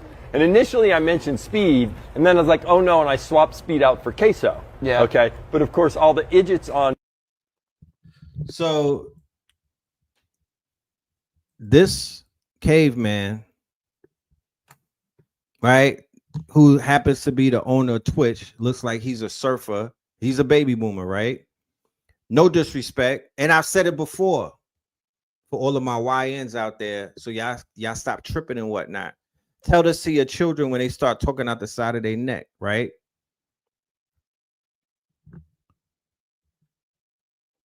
The gamers, The majority of gamers, or the majority of the youth, are gamers, right? They're gamers, and they always talk about old head this, old head that. The majority of the youth that are running around are gamers, playing video games, enamored by Fortnite, Grand Theft Auto, and all of these other things, right? And they're on platforms like Twitch. They're on platforms like Kick. They're on platforms like Instagram, right? And what they fail to mention, these YNs and these young children that are so caught up in age, they're so infatuated with this age thing. There's no young niggas making video games. There's no young people making Grand Theft Auto. I mean, maybe 20, but it's people my age that are making these entertainment for these children. These are the people who are running. So think about it. And I'm not mad at a young people for telling old people get out of their space and go where y'all supposed to be, right? Y'all not supposed to be on the dance floor. You supposed to own the club. You're not supposed to be in the same room with the YNs at 50. You supposed to own the club, nigga.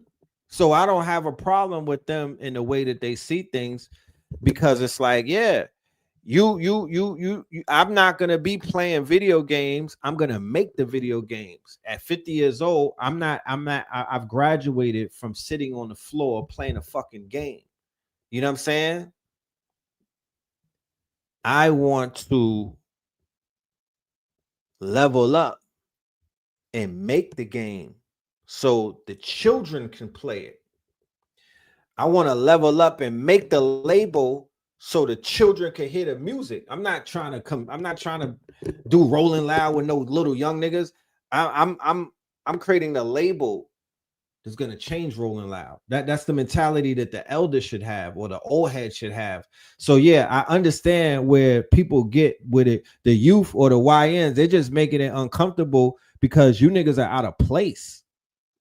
Y'all are harboring in the places where you don't belong. You're supposed to get the fuck out of there. You, my friend, are the same thing like these elementary Christianity Bible thumpers. You a super senior. You still in the first grade, and they're telling you, get up out of here, keep it moving, nigga. Either own the label, own the technology, make the video game, or kick rocks, put the fries in the bag. You know what I mean? And I don't have a problem with that. People need to level the fuck up and stop being comfortable in the comfort zone. And y'all are taking up space that the teenagers supposed to be occupying. You know? So this old man at Twitch, right? It's one thing to be an old person, or it's one thing to be older and you're building things. But when the younger energy, which is the spark, right? People need young people to invigorate their like artists and whatnot. Drake, Aubrey Graham, he needed young artists to jumpstart his shit, right? You see where he's at right now. He can't feed off of no young energy, no youthful energy. So his tires are flat. He's not even moving like that. The NBA, young energy, nigga. These old niggas playing for too long, tickets stop selling. They need young energy. Boxing, young energy. God damn it, even wrestling. Triple H and them had to become the staff. They was the talent. Now they are executives, and they bringing in young people, right?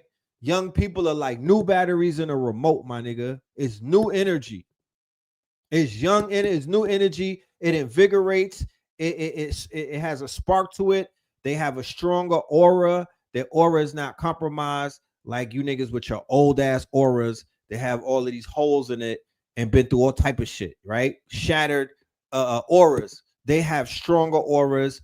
They have more power, and they are more of a battery charge to whatever the hell you got going on. Right?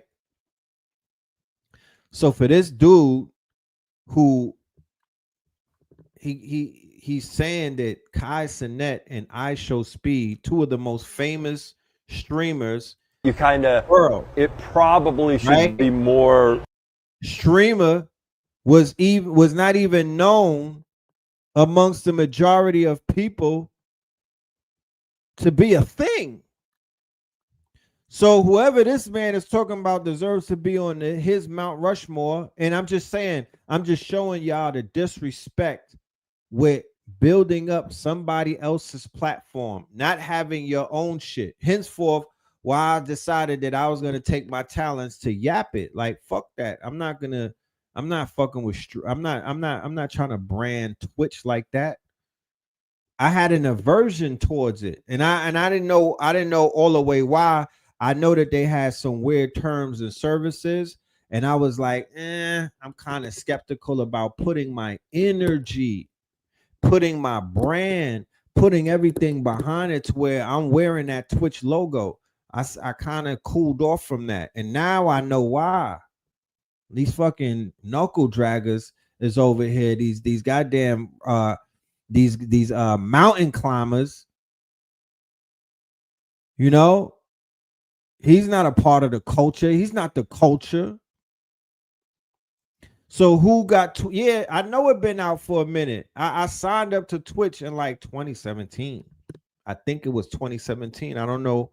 But I've been signed up to Twitch. But Kai Cenat, the melanin, these melanated young men, right? These melanated young men coming of age.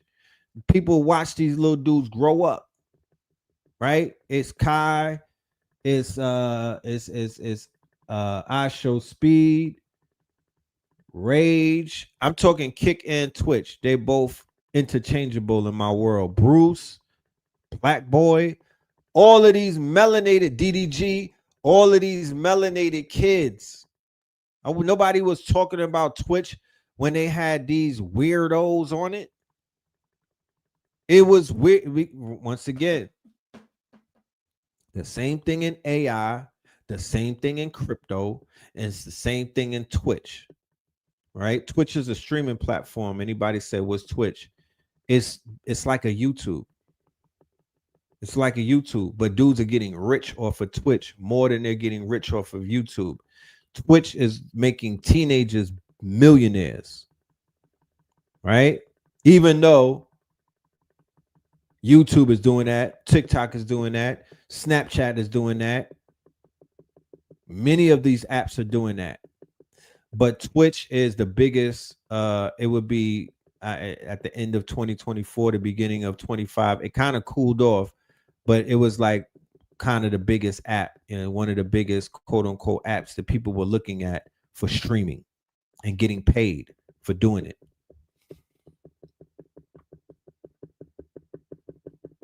And I'm sure that this man's company has risen to the tune of billions of dollars ever since these young creators have pushed it into the mainstream. Aiden Ross kind of had it mainstream, but who the fuck is Aiden Ross? Like nobody. Aiden Ross is a name. Aiden Ross has a following. Aiden Ross has his little status, but Aiden Ross is not he don't push the culture. Aiden Ross is not the culture. Aiden Ross is the help. Let's be clear. And somebody said something the other day about the Revenge of the Nerds. And I was on Brother Richard's show and we were talking about the nerds, and I did not throw in the misfits, right? And that's interchange. That has to be a part of any conversation. When they speak about the nerds, we have to speak about the misfits because they go hand in hand, right? The nerds did not take over by themselves, my niggas. The nerds did not do this on their own. This is not all nerd activity. This has the misfits fingerprints all over it. It's the misfits and the nerds that's running this shit. Tell that to Benny the Butcher and them niggas. The nerds did not all take over. The misfits was like, fuck that. We gonna lock in with these nerd niggas and we're gonna push the line. And you know who the prize is, right? It's the prize in everything. It's always been the prize, and it's always gonna be the prize. Nigga, it's the booty.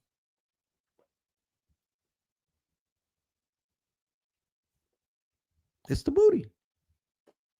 The nerds leveled up. The nerds start going to the gym. The nerds was buying Bitcoin at 5 cents, nigga. The nerds started getting the Proud Boy haircuts. The nerds was doing what they was doing because the women start choosing, nigga. The women started to choose. They started to see the nerds as attractive. And the nerds started to put on. You know? You would say that Kanye's a nerd and Kendrick's a misfit. That's kind of a good analogy that I might be able to utilize. JJ Styles was the first streamer. Okay. Aiden Ross is the crackhead. Yeah, Aiden Ross. Remember Aiden Ross and them, right? This is when they supposed to have gotten canceled. So we'll get back to this guy right here. But he's disrespecting the young brothers. These young brothers don't need him to acknowledge him because, to be honest with you, I Show Speed is YouTube. You know what I mean? He's popping on Twitch, but I believe that he built that 30 million and whatnot on the tube. I could be wrong, but they do need to be acknowledged for the work that they've done. They're doing it in levels that none of these Peckerwoods have. And it's not a black or white thing. It's a swag and a seasonless chicken thing. You know what I mean? Blog Talk Radio brought major podcasting out, but look at it now. It's erased. Blog Talk Radio has been erased. Yeah, it's gone. And nobody in the podcast world said anything about. I never heard none of these podcast dudes even utter the word Blog Talk Radio. I haven't heard the New Black Media, the Roland Martins, and none of them. Like none of theirs, they don't have origin stories past like fucking Mike Brown or Trayvon. None of them exist journalistically prior to that. And that's scary to me. Think about that. The only one who been around is like fucking Mark Lamont Hill. And Mark Lamont Hill is a op, bro. Because of the shit that if niggas see Mark Lamont Hill in public, start booing him. Boo his ass because he talked crazy about Dr. Francis Quest Wilson on some Unforgiven shit. On some on some.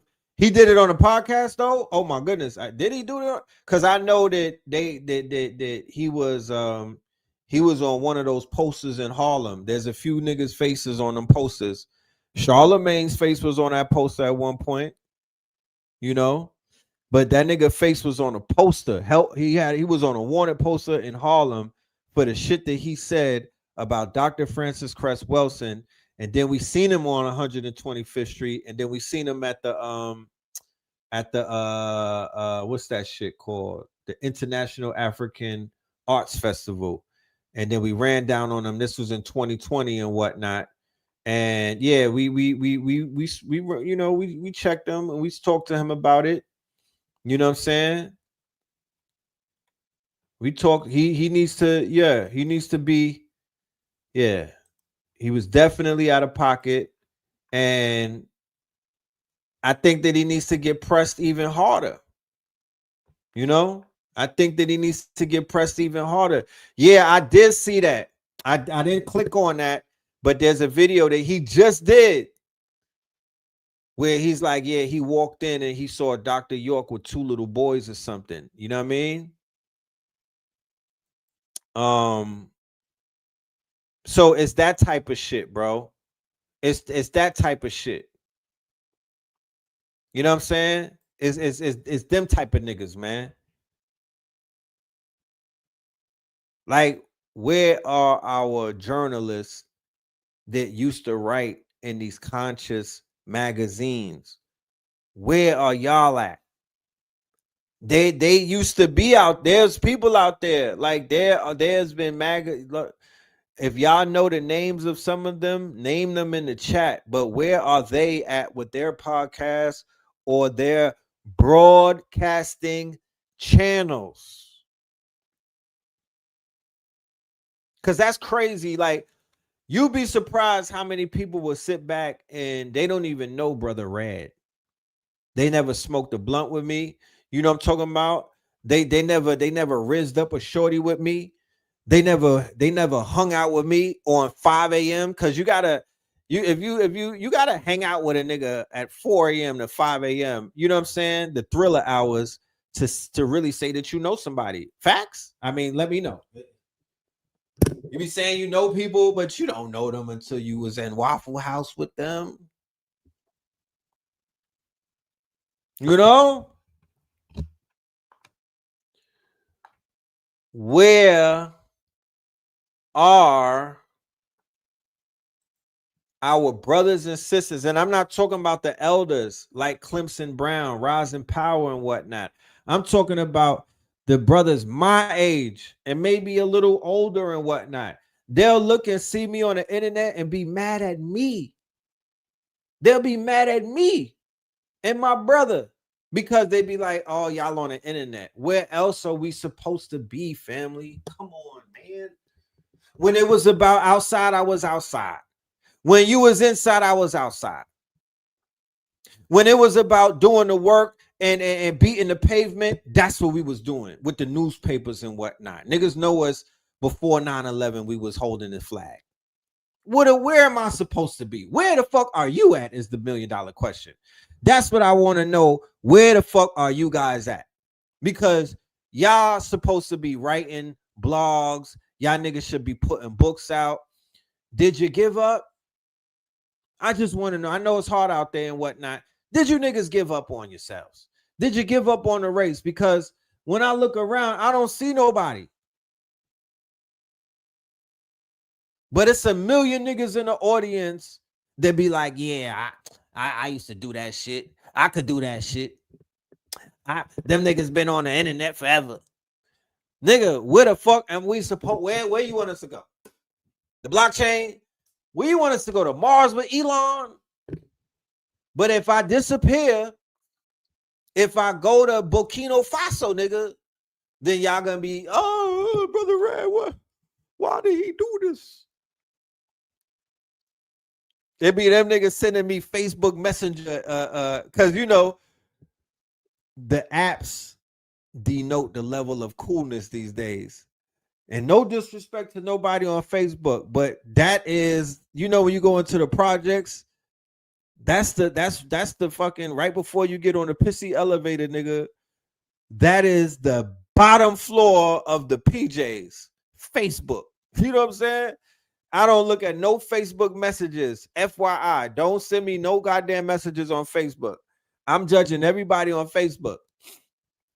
Then right after that is IG. No, my bad. WhatsApp. What the fuck? I don't know. I treat my apps differently. But all of my apps have a hierarchy to them. You know what I'm saying? Gmail is the top. Niggas send an email. You know what I'm saying? Today is Columbus Day.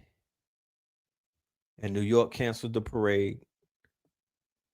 Super duper proud of them. You know what I'm saying? Super duper proud of them. You know? New York they get spared from one of the plagues. They get hit with 6 and get spared for 1. For not having that God forbidden parade and whatnot. Fuck all of these people who try to celebrate this shit. Matter of fact, let's go on our Christopher Columbus rampage. We cannot break bread with you. Huh? Becky, what's going on? Wednesday! You have taken the land which is rightfully ours.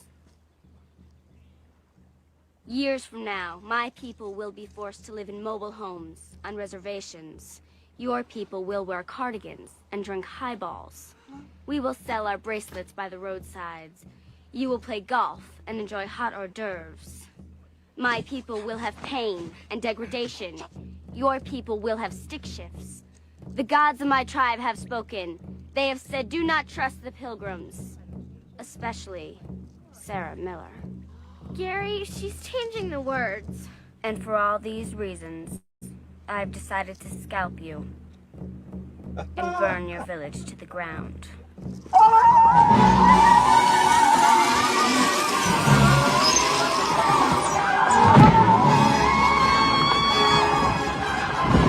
Children! Can't stop it! You're destroying my text!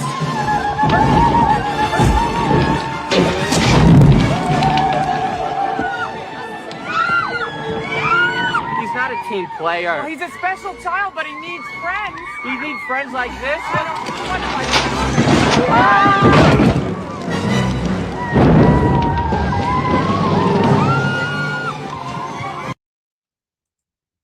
Is just crazy that we still celebrate Columbus because everybody knows Columbus was a bitch.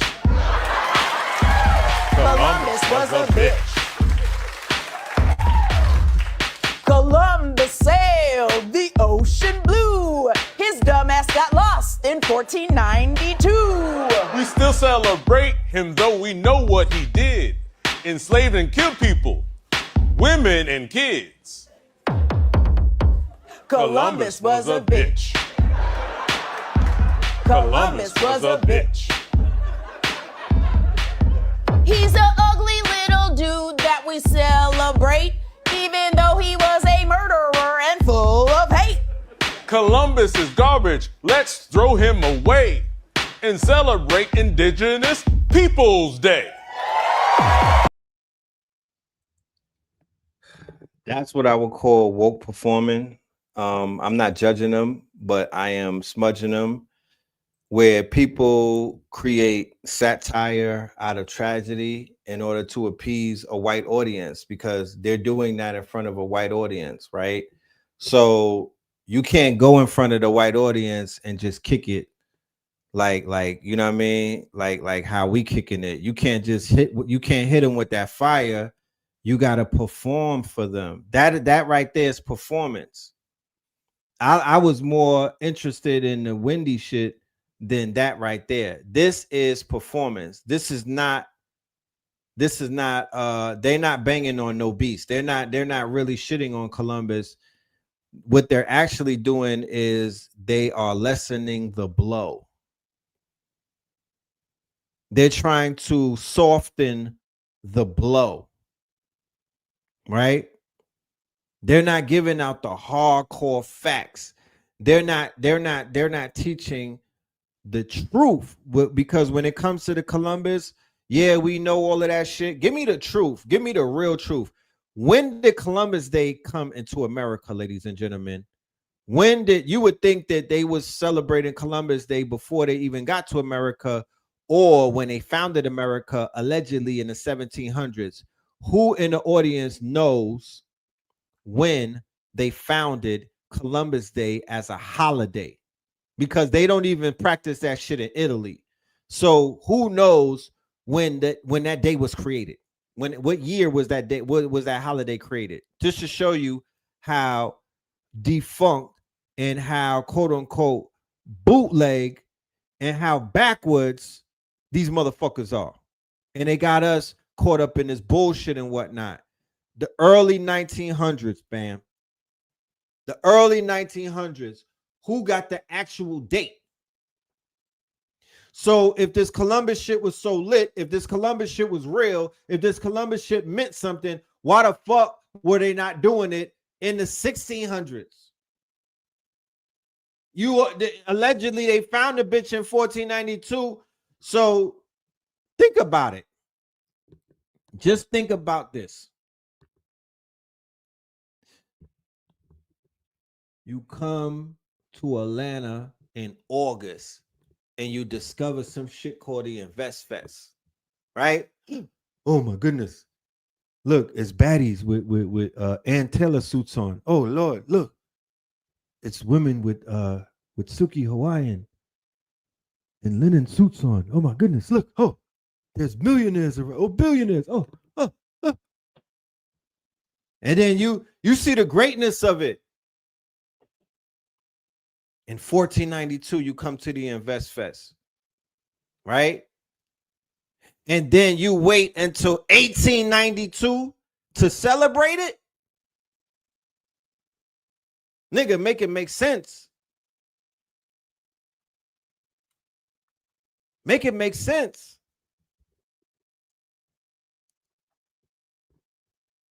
Look, this is how easy it is. This chat GPT. What year did America officially recognize Christopher Columbus Day? And give me the information about the Italians that were lynched in New Orleans, Louisiana, all 19 of them, and how Italy was going to bring America to war, and they appeased them by creating and giving them Columbus Day. Okay? Nobody tells the motherfucking story. They're complicating it. Once again, that's how you know that it's psyops. That's when you know that they're lying. That's when you know that it's false. We don't got to get into all of the emotions. Oh, Columbus is Columbus. No, nigga, Columbus Day is some brand new shit, and we don't need it. Bottom line, that's what that and you kill all of that other shit. They did that shit to appease the motherfucking Italians. Okay. In 1934. Okay. In 1892, there was a proclamation that was a one-time celebration. My nigga, I got a proclamation. Okay. Me and Blue Pill got a proclamation in South Fulton, and we got proclamations in our name. So this nigga had it was just a proclamation, and they celebrated 1 year in 1892. It took all the way to 1934.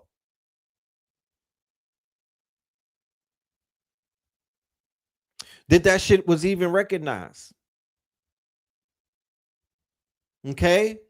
And it got signed as a federal holiday in 1968.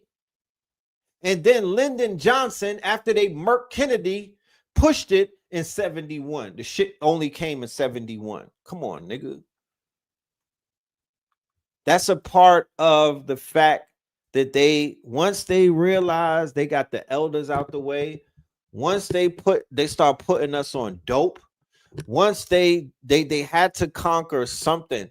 I feel like when the Ottoman Empire fell, when certain things fell, when they did the reconstruction and they got us up, they had a Black Wall Street in Atlanta. They wasn't doing none of this when we had Black Wall Streets. They wasn't doing none of this dumb shit when we were up, when we had our shit together, when we had newspapers. All of these things were not happening.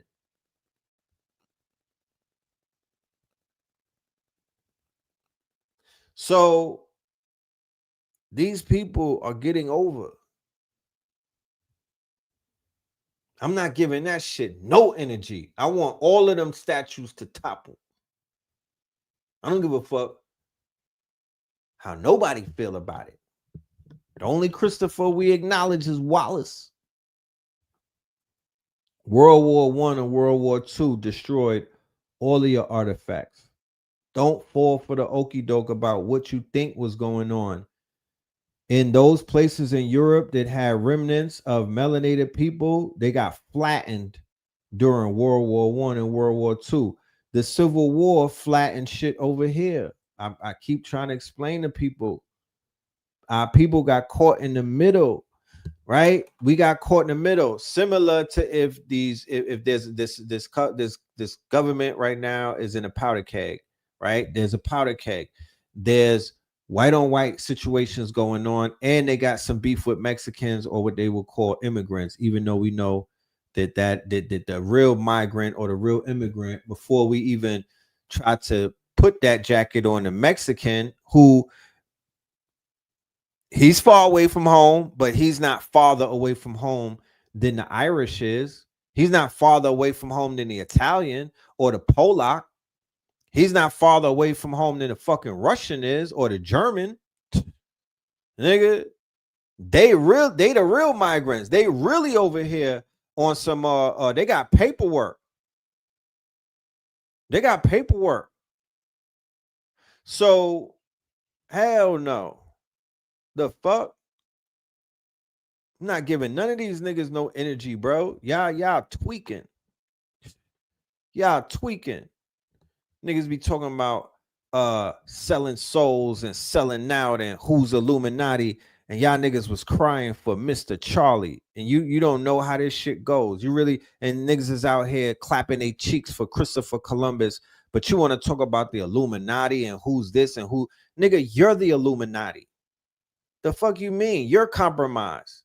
You the ops. You work with them people. You the boule. What do you mean? You protecting them by celebrating them. The fuck you mean? You are touching your toes for the ops. The same way that they cried for Charlie. You crying for Christopher Columbus. You crying for Andrew Jackson. You crying for everybody that you should never cry for. You have sympathy for the devil. You got sympathy for the devil. And for those of us who don't even know who the devil is, nigga, astaghfirullah, ignorance of the law is no excuse. Off with your head. The fuck? Ignorance of the law is no excuse. Off with your head. In 2025, they got 1-year-olds who they on point. They on swivel. They won't even let white people touch their hair, or black devils for that matter. You got 1-year-olds on guard. They are Corinthians, like they will read you. So all of that shit that people are trying to get over, like if you don't see it for what it is, if you can't see the forest for the trees in 2025, ladies and gentlemen, that there is an NPC. It's not even part of the fucking script, man. That's an extra. You know what I'm talking about? That is an NPC. And if you running around trying to save an NPC, my G, then you're gonna get DEI'd. You're gonna get washed. You know, you chasing waterfalls.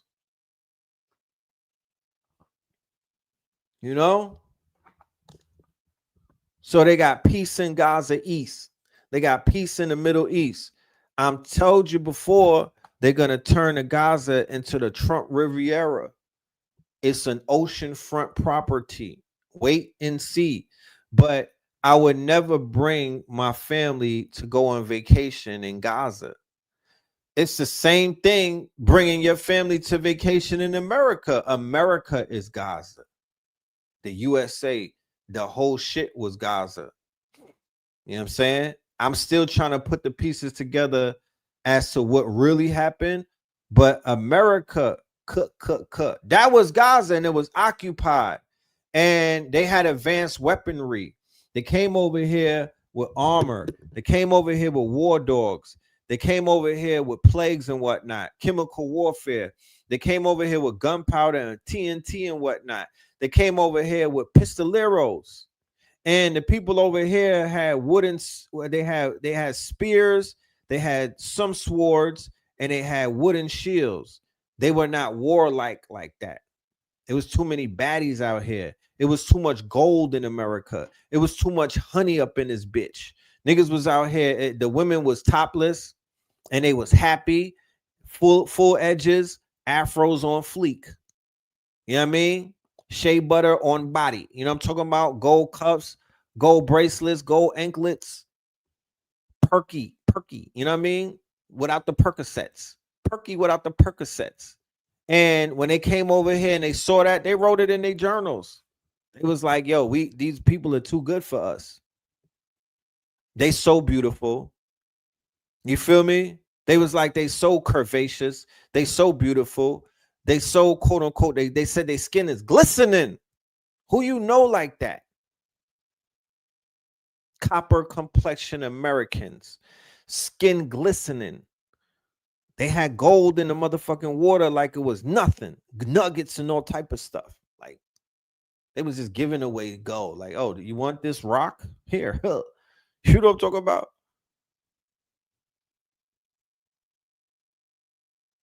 And they were face to face with people who were melanated. Yeah, they had good old blue eyes over there, the blue eye, but they had Moriscos. They had amalgamated Moors. What does that mean? Niggas that was mixed. Looked like Drake. Looked like French Montana. You feel me? Looked like DJ Khaled. Some of them spoke with a Spanish tongue, and some of them spoke with an Arabic tongue, but they all look alike. Okay? And when they came over here, at that point, they were flipped. Some of them were even demasculated. They anglicized their names and whatnot. They went from Muhammad Ibn to Alfonso, right? They made them do what? Bend the knee and convert. They converted them to Catholics, right? They neutered them because it was big back then. Dropping your flag right now, the biggest thing is drop your flag, right? But niggas was, if you dropped your flag from a Christian to a Jew or from a Christian to Islam back then, oh my goodness, oh Lord, that was a disgrace. That's an abomination. But they were mass converting niggas. They was flipping them. You know what I mean? And the same type of dynamic that we all witnessed from October 7th leading all the way up to right now. The reason why we were able to see it on television in HD is because it was a psyops. It was meant to destabilize our quote unquote our neurological systems, right? We are being bombarded with things that we're not supposed to see.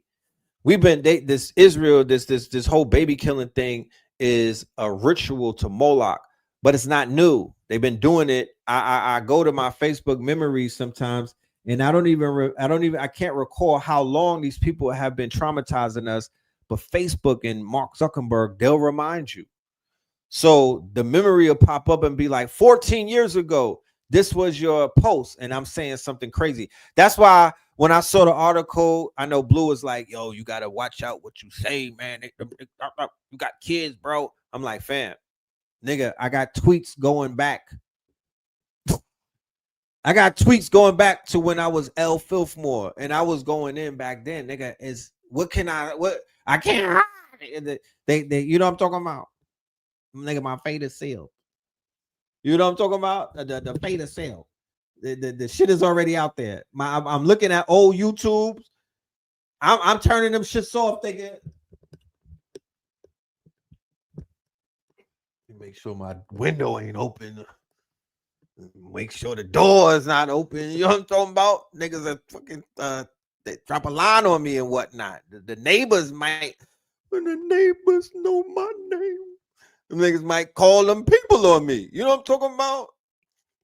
They might call them folks. I was going in. I was a little unadulterated in Harlem. Yeah, low fade red, nigga. I was going through some things. You know what I'm talking about? I was outside with it. You know what I mean, nigga? I was declaring war on Baba TV and some of them side netter TVs, man. I was going in. It's if they said ICE, yeah, ICE is going to scrub the internet for people's posts and put them on a dossier. Well, you niggas make a bet for me, because Alligator Alley, here I come. No, I'm just playing. But nah, man, shit is crazy. Look up the New Orleans lynching of the Italians in 1891. Look up the New Orleans lynching of Italians in 1891. This is the things they don't talk about. Oprah Winfrey and all of them, they not making movies about this. Tyler Perry is not making. They called the Italians in 1891. Those were niggas with slick hair. I don't know if people know that, but the Italians had olive colored skin and they had wavy hair, and those were niggas. And they lynched them in New Orleans. They lynched 19 of them. No, they lynched 11 of them. Sicilian immigrants, not the other North, the Sicilians, the niggas, right? The ones with the Moorish blood, who in the summer, like in Louisiana, in that heat, they turn brown. They have olive the Sicilians, not the regular, not no pasty Peckerwoods, the Sicilians, who are very African. Okay, they have African everything, right? They got hung, they got lynched in Louisiana, and because of that, the Italy was ready to go to war. And they called it the largest mass lynching of Italian Americans in U.S. history. And they got caught by a mob justice, dragged them niggas out and hung them. You know, they say that they not black though. Of course they say that they not black. The gingers were even being called black. What they call the Irish, they call them the gingers. Those was niggas too. You know that. And then who lived in the ghettos? Who was the face of the ghettos? Who was originally in the ghetto, right? They was calling them niggas too. Henceforth, why I said the other day that the Jew in America somehow, some way tethered themselves to our people more so than the Italian or the Irish. How out of all of those classes that they're tethered to us the most. They got their teeth, their hooks, and everything inside of us. Those people, they are tethered to our people, bro. Right? I know why. I mean, I know why. I think I know why. I think I know why they're tethered to us. Why they're our shadows. You know, they call the Irish inside out Negroes.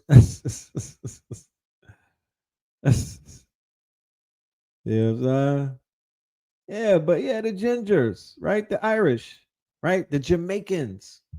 That's why when you go to Jamaica, the Jamaicans and the Jamaican patois and the Irish language or the Irish accent and all that shit is very similar to one to another. Henceforth, there's a lot of camaraderie amongst the Irish and the Jamaican.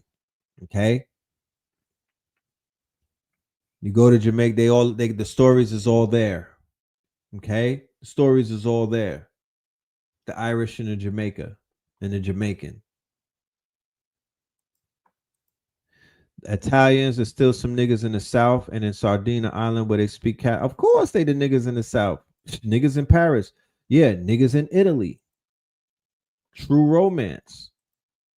That scene in True Romance, they got my nigga a headshot. They got what's his name? Dennis Hopper, the headshot. Because he told the King of New York, Christopher Walken. I love Christopher Walken, my guy. He's playing a mobster, and Tarantino wrote that movie, True Romance, one of the best crime movies of all time, right? One of the best crime movies of all time. I love movies that are written like that. True Romance, Pulp Fiction, Reservoir Dogs. Yeah, he said you're an eggplant. You know that. Let me give me a cigarette. Said I want to tell you something. Just give me a minute. Let me. You know your motherfucking niggas, right? Yeah.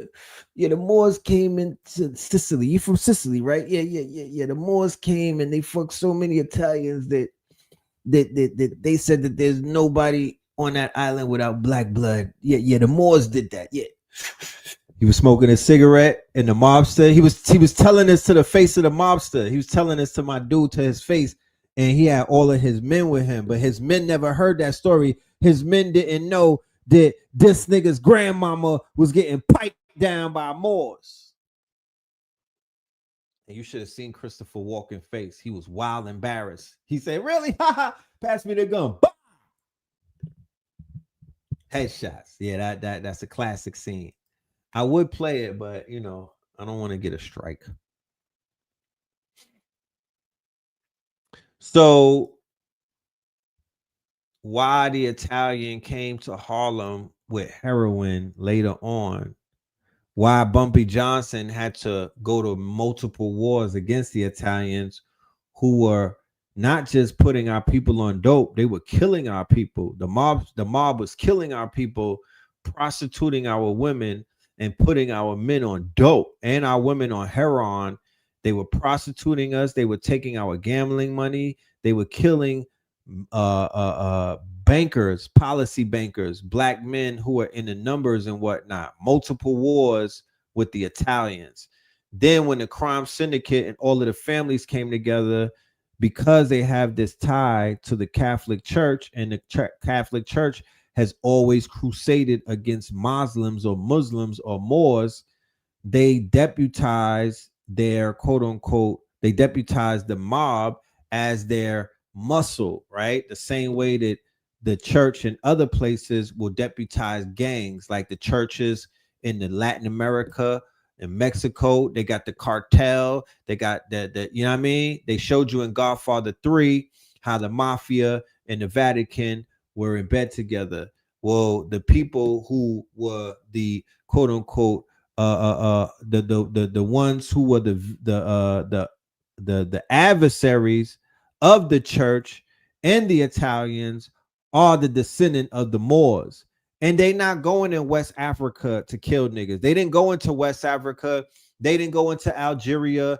They didn't go into they didn't go into Morocco. They didn't go into North Africa. They didn't go into Carthage. They didn't go to Tunisia, Algeria, Tunis.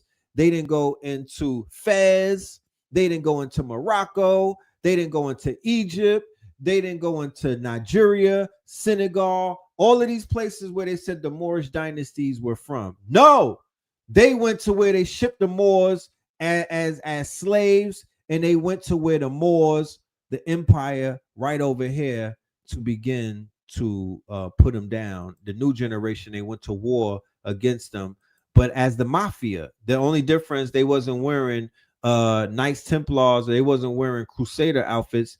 They was wearing 3-piece suits with slick back hair and whatnot, and they were the motherfucking mafia. Braganti. You know what I mean? Remember my nigga Braganti? You know what I'm saying? Braganti and all of them. Anastasia. You know what I'm saying? Lucky Luciano and all of them. Huh? Yeah, they had a nigga gripe. And then they used a nigga with an octoroon queer, J. Edgar Hoover. Yeah, sorry, Cash Patel, I had to say it. They used J. Edgar Hoover, the blackmail on J. Edgar Hoover, because he was a queer, and rumor has it he had nigga blood. Yeah, they used him as their quote unquote attack dog through the FBI to knock off the Black Messiah. Many of the Black Messiahs, not one, they knocked off anybody who had Black Messiah traits. Yeah, anybody who had Black Messiah traits. Yeah, Anastasia, the one who got bodied in the barbershop, the gangster. You know, so the Italians are just as ruthless. Oh, of course, super ruthless. Those are Romans. Remember, that's a Roman. They call them Italians, but the Vatican, that's the Romans right there. Those are those people, the murderers, they game all the way going back to Kant. They were the ones who did what? They disposed of who? Hannibal. In the Punic Wars, Hannibal. So they've had nigga gripes for a very long time. And their fragility tells them that if you don't keep your foot on their neck, if you don't push back, if you don't always have a forever war, then what would they wind up doing? You know, what they've been doing? Blackening the chicken. Yeah, keeping that shit cooking. Yeah, the browning of America, the browning of Europe. The shit that Francis Cress Welsing told us about. That's what there has to be. That's called the Great Replacement. That's that whole "you will not replace us." That's why they have the mega movement, right? Make Europe great again. That's why they have the MAGA movement. Make America great again, right? Remember, they were dying of deaths of despair before. When Obama was in office, they were leading in deaths, and their women were leading in suicides. And everything that you see, if you look at it from that perspective and you listen to Fox and all of these desperados, if you see it through those lens of eschatology, where that means end time prophecies through the Abrahamic religions, to where they will manufacture the end time if it doesn't naturally happen. They will manufacture it. When you look at it through those lens, and when you look at it through the lens of what Dr. Francis Cress Welsing taught us about their infatuation with the genetic inferiority that they possess, and that they have an inherent fear of getting skeeted out of existence, then you'll understand what you're seeing. You'll understand what you're saying, and then you won't have to take nothing personal. Because I got white friends. Told y'all this before. We just got to understand it. You know what I'm saying? They don't need to come to the barbecue. We got to understand because they accept the truth based off of the research that we've both done together, right? And I keep my door open, and I'm willing to hear some truth from them. They just can't never come around me talking about, that y'all came from monkeys. Yeah, nigga, that's an automatic you know what I mean? They keep it, they bring information, and I bring information. And that way, when people can accept truths and their identity, because the white friends that I have are white, they're healed. You could be of any color on this planet. If you're healed, if you're dealing with healing yourself or whatever comprises or whatever's inside of you, if you're about that type of work, the death of the ego, being able to shatter all of these constructs, not even being able to look through the lens of this construct of what even race is. Can you get past that? Can you evolve past that? Can you look past that? Can you function and operate around others in that capacity? That's not something that's easy to do. But I'm not around no rednecks who whose perception of me is quote unquote anchored in belief. Man, fuck your beliefs, nigga. Fuck what you believe, nigga. What is it? I'm gonna let you know what it is. Fuck a belief. I can't be around nobody like that. But the people that I'm around, or the people that I let around me, or the people who I could call a friend, I don't give a fuck about no skin color. I don't give a fuck about no hair color. I don't care about hair texture.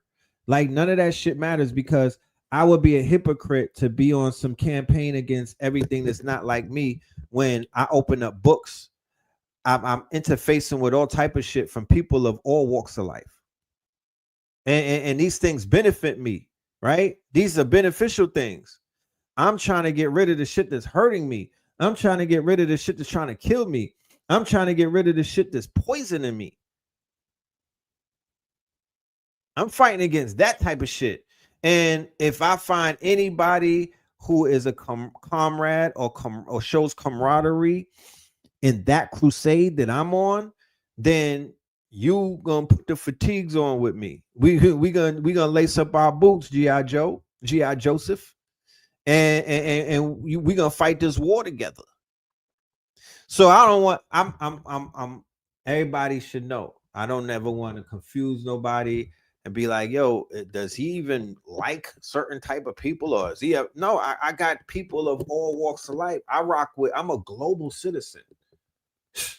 I'm a global citizen.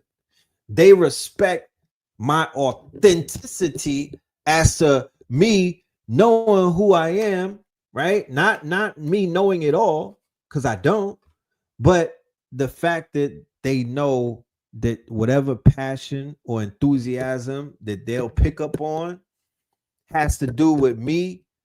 You know what I'm saying? Just being passionate about what the fuck I'm passionate about and standing on what I'm standing on.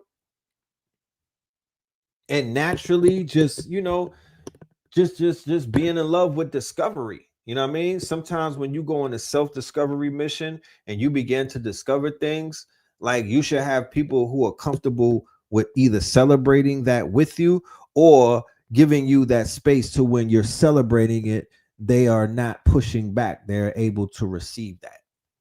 It's not fucking hard. It's not hard. This is not hard. So, kudos to all of y'all who have authentic relationships with people from all walks of life. You know what I mean? You're a cultural connoisseur, and you do cultural exchanges. I'm a walking cultural exchange. I can't help it. When I go somewhere, I'm the culture is walking in the building. The motherfucking culture is walking in the building. And if the people who are smart, they know, let me take advantage of whatever this opportunity is, and let me extract some shit from this culturally this culturally compromised young man. You know what I'm saying? Let me find out what he knows. Let me see what I can extract from him. So people will ask questions. You know what I mean? Those who are not intimidated, or those who, who are a part of the social circles and whatnot. People ask questions. Yeah. What's that? Oh, are you somebody? Are you a Hebrew Israelite? I was like, am I what? Are you a Hebrew Israelite? I'm seeing the cuffs. Mind you, I'm in Publix. You know what I mean? This is a fucking supermarket. I'm like, what make you think I'm a Hebrew Israelite? They're like, I'm just looking at your jewelry. I'm like, what part of the jewelry is saying Hebrew or Israelite? Let me know. Because I gotta reassess things. You know what I'm saying? Last time I checked, when I learned when I was reading the fucking Israelite handbook, they had, it was nothing about Kemet, you know what I'm saying? If you don't ma'am, excuse me, but these are Kemetic motifs. Like Hebrew, what part of it? I was just like, what do you see? Mind you, I'm down south. I'm in Publix, right? You know what I mean? If you don't got a fucking Jesus piece on, nigga, you're a Hebrew Israelite. I'm like, what part of the Israelites do you see? Corinthians, like, what's giving it away? What's giving it away? You know what I'm saying? But you gotta let them people remain confused, because there's nothing that brings more joy to me than to watch a white person try to figure me out. You know what I'm saying? Like that shit is one of my favorite pastimes. Sometimes I just go into the airport wearing all my jewelry just to confuse the Peckerwoods from like places like Utah. They never seen they never seen a specimen like me. You know what I'm talking about? They never seen my type of pedigree. You know what I mean? They be sitting there trying to figure it out. Like, what the fuck is going on? What is this? Well, where is this Negro from? What is he? Is this a shaman? Is this voodoo? What's going on? Yeah, so with that being said, ladies and gentlemen, I want to say thank you. This is way past my bedtime. I do have things. We do have Techno Tuesdays with Spin City coming up tomorrow. I got to get my notes ready for that, because we're going to be talking big techno talk tomorrow. I'm talking about big tech talk. If you've never tuned in to a Techno Tuesdays, let tomorrow be your first time. Let tomorrow be your inaugural episode. Me and Spin is going to go crazy. We are going to go stupido. So make sure y'all check in with that. Blue Pill has a follow-up for the More Fire Fridays coming your way. Look out for that. The AI Masters Workshop, look out for that. You're going to get a Discord invite tomorrow. I'm going to make sure that I'm going to call my people and whatnot. I see everybody in the Discord. Mika, when you get in the Discord, first question that you ask, can somebody send me the 2 videos that we've already, because we already did 2 classes inside of the Discord. So when you get in there, just tell them to pull up. Sandra, what up? Tomorrow on Sandra, hit me up, please. We need to talk about some things. I say about 8 o'clock, 8 p.m. or 9 p.m. Eastern, because keep in mind, Spin City is all the way on the West Coast. He lives on the West Coast. And I said before, I was like, when we go live at 8 o'clock, y'all be at it's 5 o'clock on the West Coast. Like that's mad early. So, I try to be timely with the brother. And we're gonna get it popping 8 p.m. between 8 p.m. and 9 p.m. tomorrow in the building. We will see you. It's lit. You know what I mean? The AI masterclass is fucking going crazy. Like I said, I'm focusing. I'm turning my I'm laser focusing on the workshop, because when I sit back and I analyze the level of importance of just helping our people with the AI, because in my 6 hours, I'm going to be helping people make bread. I'm going to be showing you how to make these films, these AI films. There are steps that you have to take. I'm going to be giving you standard operating procedures, the SOP. I'm going to give you step by step on how to do multiple things, but I'm also going to be going heavy on the God timeline, or the GOD timeline, or the GOD concept, which is generator, operator, destroyer. That is the formula that I'm going to be introducing. It's not a formula that I'm introducing, but it's going to be a big part of my presentation, is the GOD timeline. Generator, operator, destroyer timeline. What does that mean? That means that triad, the generator, operator, destroyer, it goes all the way back to Krishna. It goes all the way back. It's an ancient formula, but I'm going to update that formula. I'm going to apply that formula to today, to the present, to the now, right? To the presently present, to the now. That formula is applicable right now. Generator. I mean, that's a no-brainer. You know what I'm talking about? You got Chat GPT, you got Nano Banana, you got Higgsfield. Let me read some of the names of the apps. Right? So many new apps that have dropped. There's so many tools and whatnot. So many tools, so many quote unquote. You could get drowned in the but we are the filter system. You don't have to drown. We'll tell you exactly what to use. We'll tell you exactly what to get. We'll tell you exactly what type of quote unquote toolbox you need based off of what it is that you do. Because one size don't fit all with AI. One size don't fit all. Some people are business professionals. You got master's degree in business.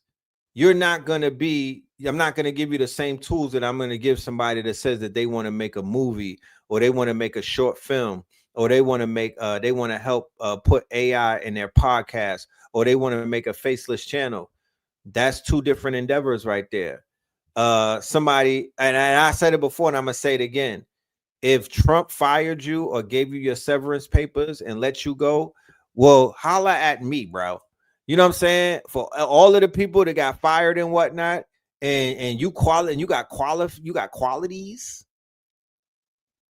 and you got resumes, and you got degrees, my G. Oh no, don't sit around wallowing. Don't sit around depressed. Don't sit around and be like, why me? No, my G, hit me up. You know what I'm talking about? Y'all should hit us up. Get a consultation. You don't got to come to the lecture. Get you an AI consultation.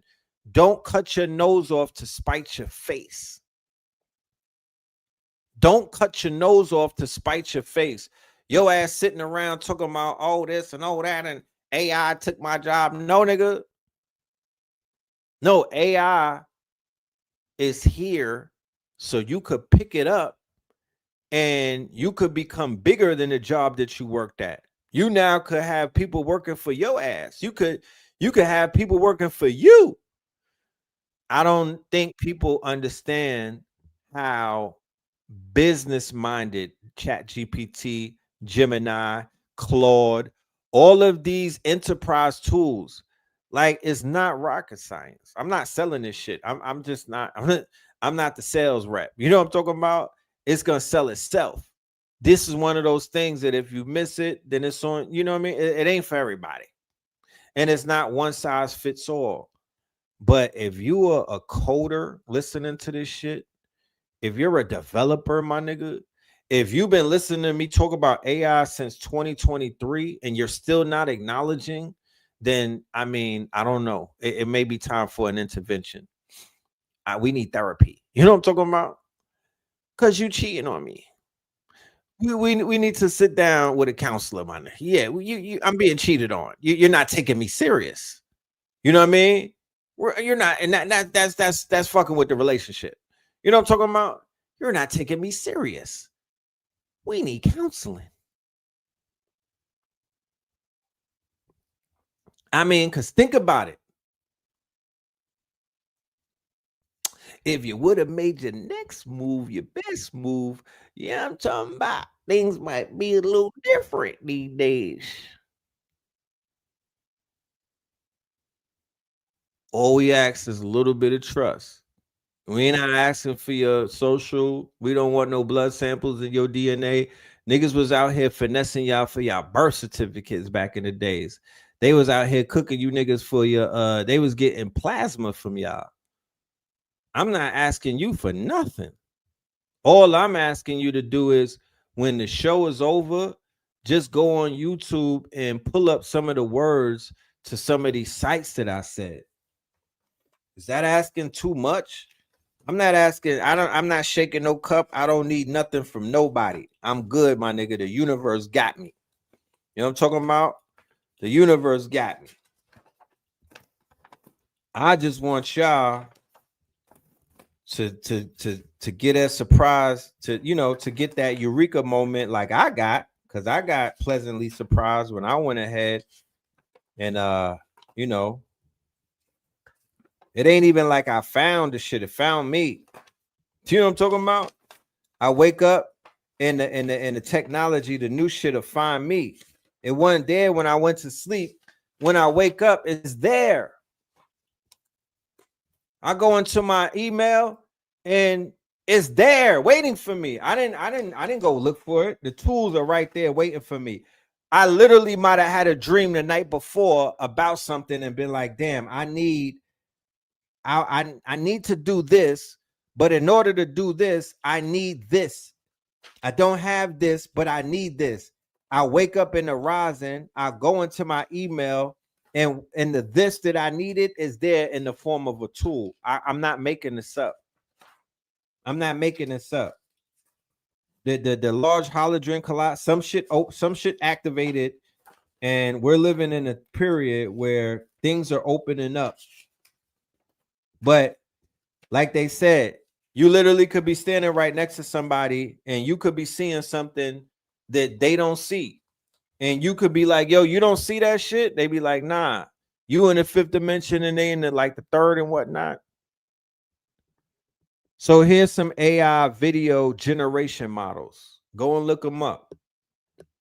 They got something called Runway, right? Go and look up Runway. Go and look up Hagen. Go and look up Hedra. Go and look up Skyrails. Go and look up Flow from Google. Go and look up Design. Dzine. Design. Go and look up Sora 2. Go and look up WAN 2.5. Go and look up Kling. Go and look up Dramina. Go and look up Midjourney. Go and look up C-Dance. Go and look up NVIDIA, Blatato, Higgsfield, Pixverse. The fuck? This is just videos. This is just videos right here. This is just videos. This is just videos. But look, this is the research. I'm not playing with these niggas. This is the research. And this is just the physical part. I got terabytes of digital research. It's time to start making shit, not breaking shit, not taking shit, not faking shit. It's literally time to start making shit. Go and look up vibe designing. Go and look up vibe coding. What is vibe coding? Vibe coding, literally, I could make an app by vibing in my phone like this. Yo, Lovable, make me a YouTube clone, but mix it with Spotify. And then I also want to make it Web3 compatible with a blockchain component with Solano. and I need it to be gamified and whatnot with a SAS subscription as a service. Yeah, get to building it right now. Press enter, and it will start building your app. It's called vibe coding. I'm mad that nobody told you about this. Base 44, Cursor, Lovable, Windsurf. I'm mad that nobody told you that you literally you could talk to your phone, you could vibe to that shit like it's a shorty and make a web page, make a landing page, make an app. You know, you know niggas are making billions of dollars on apps, right? Millions of dollars on apps, thousands of dollars on apps, right? You know the mobile app, the one in the app store. You know the app that people was addicted to, Farmville. You know you could make that right now.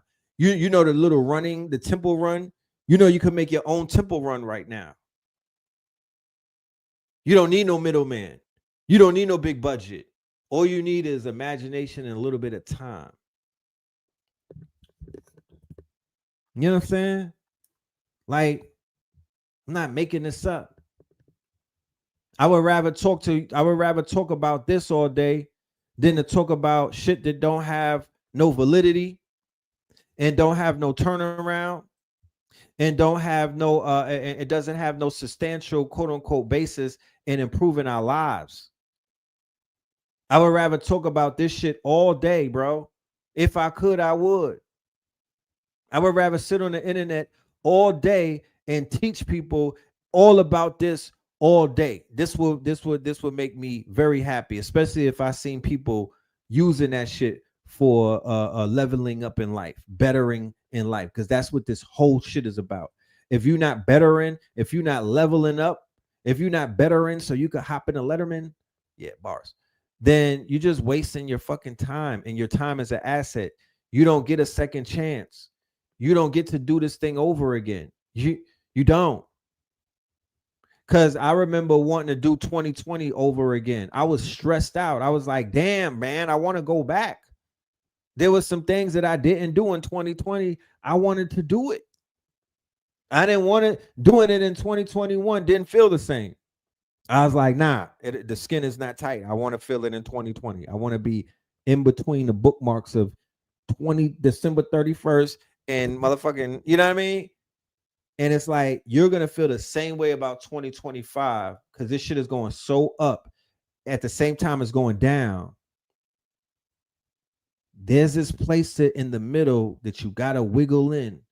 And once you are able to wiggle in, it's almost like going through the king's chamber inside of the pyramid. It's a tight ass spot. It's the middle road. It's a middle path. Because like I said, it's going up, but it's going down at the same time. You should find your middle ground. And once you lock in, you won't even feel you won't feel it going up or down. You just gonna feel it going. You just gonna feel that shit going. And then you're gonna be able to steer the ship based off of your attitude of gratitude. Every rising, please, if you don't do nothing, have some motherfucking gratitude. You know what I'm talking about? Have a little bit of motherfucking gratitude, my nigga, that you're here. And you didn't get written out of the script. Have some gratitude. Because when you're not here, I don't know where you're going, but wherever the fuck you wind up, have some gratitude there. But while you're here, have some gratitude. Because your attitude is going to dictate your latitude. So I'm going to end it on this. This is a somber note, but it's just to remind people that don't fall for propaganda about them ending some type of war or there's peace in the Middle East and your man Donald Trump, so you niggas could start wearing your MAGA hats again. And I'm just letting you know that is all propaganda. We not falling for it. The fuck out of here. Not on Christopher Columbus Day. Martyred Palestinian journalist Salah El-Jabbar impromptu memorial. So I'm showing you this because I want people to realize the war against journalism, censorship, people who have a pen game, people who have the quote unquote who remember there's power in the tongue, people who have a voice, people who are fearless, They are shifting their quote unquote war unto the shores of America. They're looking for the anti-Zionists. They are actually, in my humble opinion, encouraging people to go on social media and spaz out. Henceforth, why I said that some of those people on the far right that are going and banging on "Is it real?" are working for the far right to bang on "Is it real?" It's part of the plan. Too many CIA operatives, billions of dollars from donors are over there, and it's too much control over there for this shit to be going down and it not to be an operation. Pay attention. Them people are control opposition, and they want me and you and our people to spaz out so we could fall in alligator Alcatraz for talking against BB and these niggas. I'm about to head out the door for an impromptu memorial for the slain, martyred Palestinian journalist Salah al-Jafarawi. This is a man who millions of us have seen reporting on the ceasefire in Gaza with so much joy and happiness. And yet a ceasefire couldn't protect him, his press vest couldn't protect him. And I just need us to all be clear that this is not just a random accidental death as they're reporting. He wasn't caught in the crossfire of some clashes. This was a political assassination. Salah died at the hands of Israeli collaborators. He died at the hands of the Daghmash family, who has been clashing with Hamas since the genocide began. This is a group that's affiliated with Al-Qaeda. This is a group that's affiliated with the Shin Bet. This is a criminal gang that has conspired with Israel to carry out the assassination of a Palestinian journalist.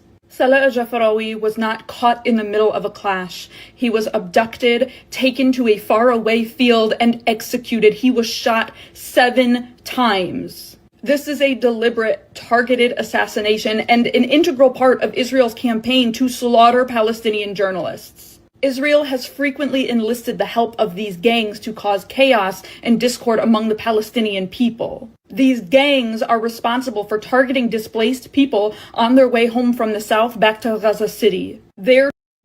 Now, when you hear how they have manipulated gangs in Gaza to work with them, don't be surprised. They manipulated the gangs over here too.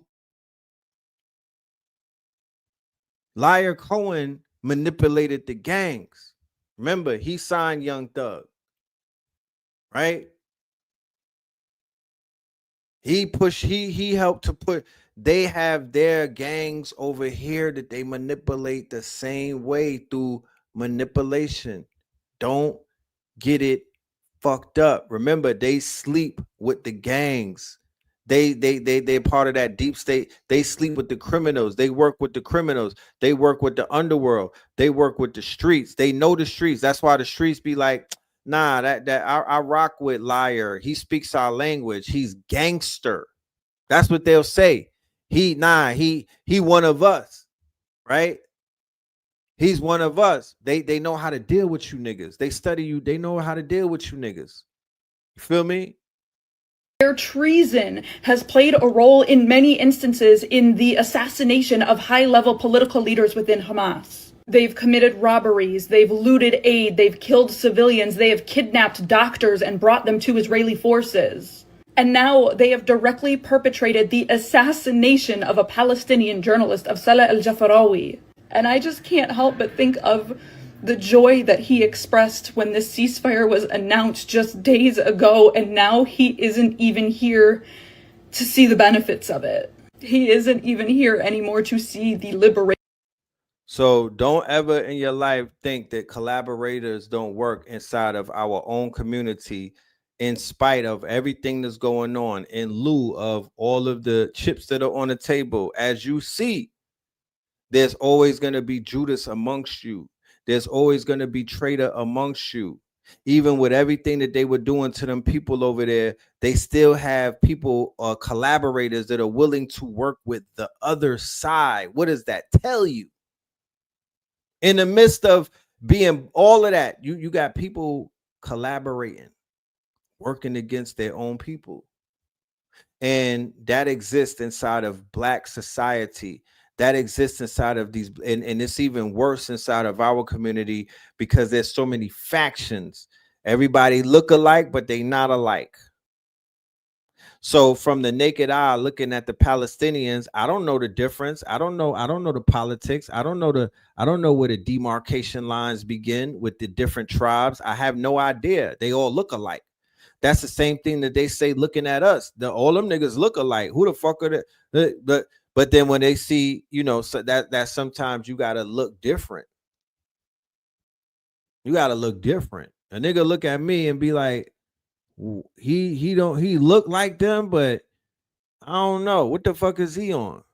You know what I'm talking about? I would rather that than somebody to look at me and I got the felony look and they know what the fuck I'm on. Yes, this nigga about to break into a car or something. You know what I'm talking about? He got crack, he got dope on him. You know what I'm saying? He's selling that Molly. He got that Fetty. I don't want that look. I do not want that look. You feel me? I kind of abhor that look at this game, at this point in the game. So I'm gonna just leave it on that note, and I'll be back. Like I said, we are going to be sending out the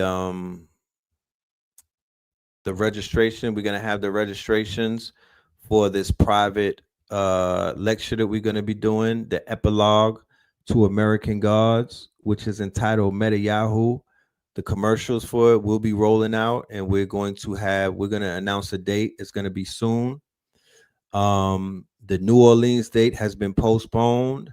The Day of the Dead, that party, that might be postponed. I got to let you know, because that might get taken over by somebody else, and I'll let you know about that. But what I do know is that we will be doing this class right here with H Factor and Jetson Life, AI Accelerated, the master course. This is coming up. We had to give it a new date, and with the OpenAI announcement with the agent kit, we are going to be pushing that, and we're going to be teaching people how to do the agents.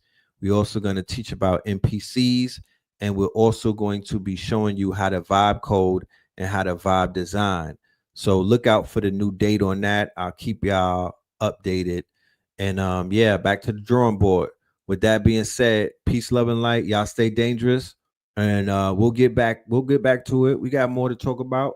But yeah, we'll pick back up. Techno Tuesdays tomorrow.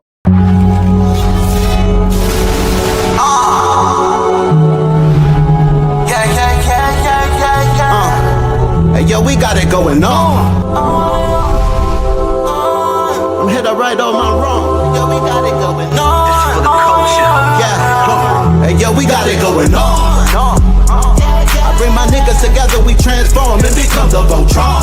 Yeah. We hit it right all our wrong. Hey, yo, we got it going on. Yeah. Went through the fire, but it lit up my fuse. I'm blowing up like a bomb. Introduce you to God. I'm teaching essentials, I'm operating at my peak, it's potential. Elijah, he told me to keep it on simple. Through these instrumentals, I speak to your mental. Red. Back in the booth, rap to the youth, they was lacking the truth. Rap to the seas, they was lacking the roots. Smoked all the trees and they snacking on fruits. Bed, attached to my roof, detached to the roof on the back of the coupe. Back from the future, I'm back in the red and the blue, yeah, I'm back on my snoop. Niggas be biting, they cracking, they tooth. Niggas be capping, they lacking, they put a toe tag on the back of they boot. Battle with nukes, I'm attacking they truth. I wrote these bars in Sumerian text. The legends of Mu, I'm Sumerian sets. It was written in Targaryen text. Came to conquer up my various. Yeah, we got it going on.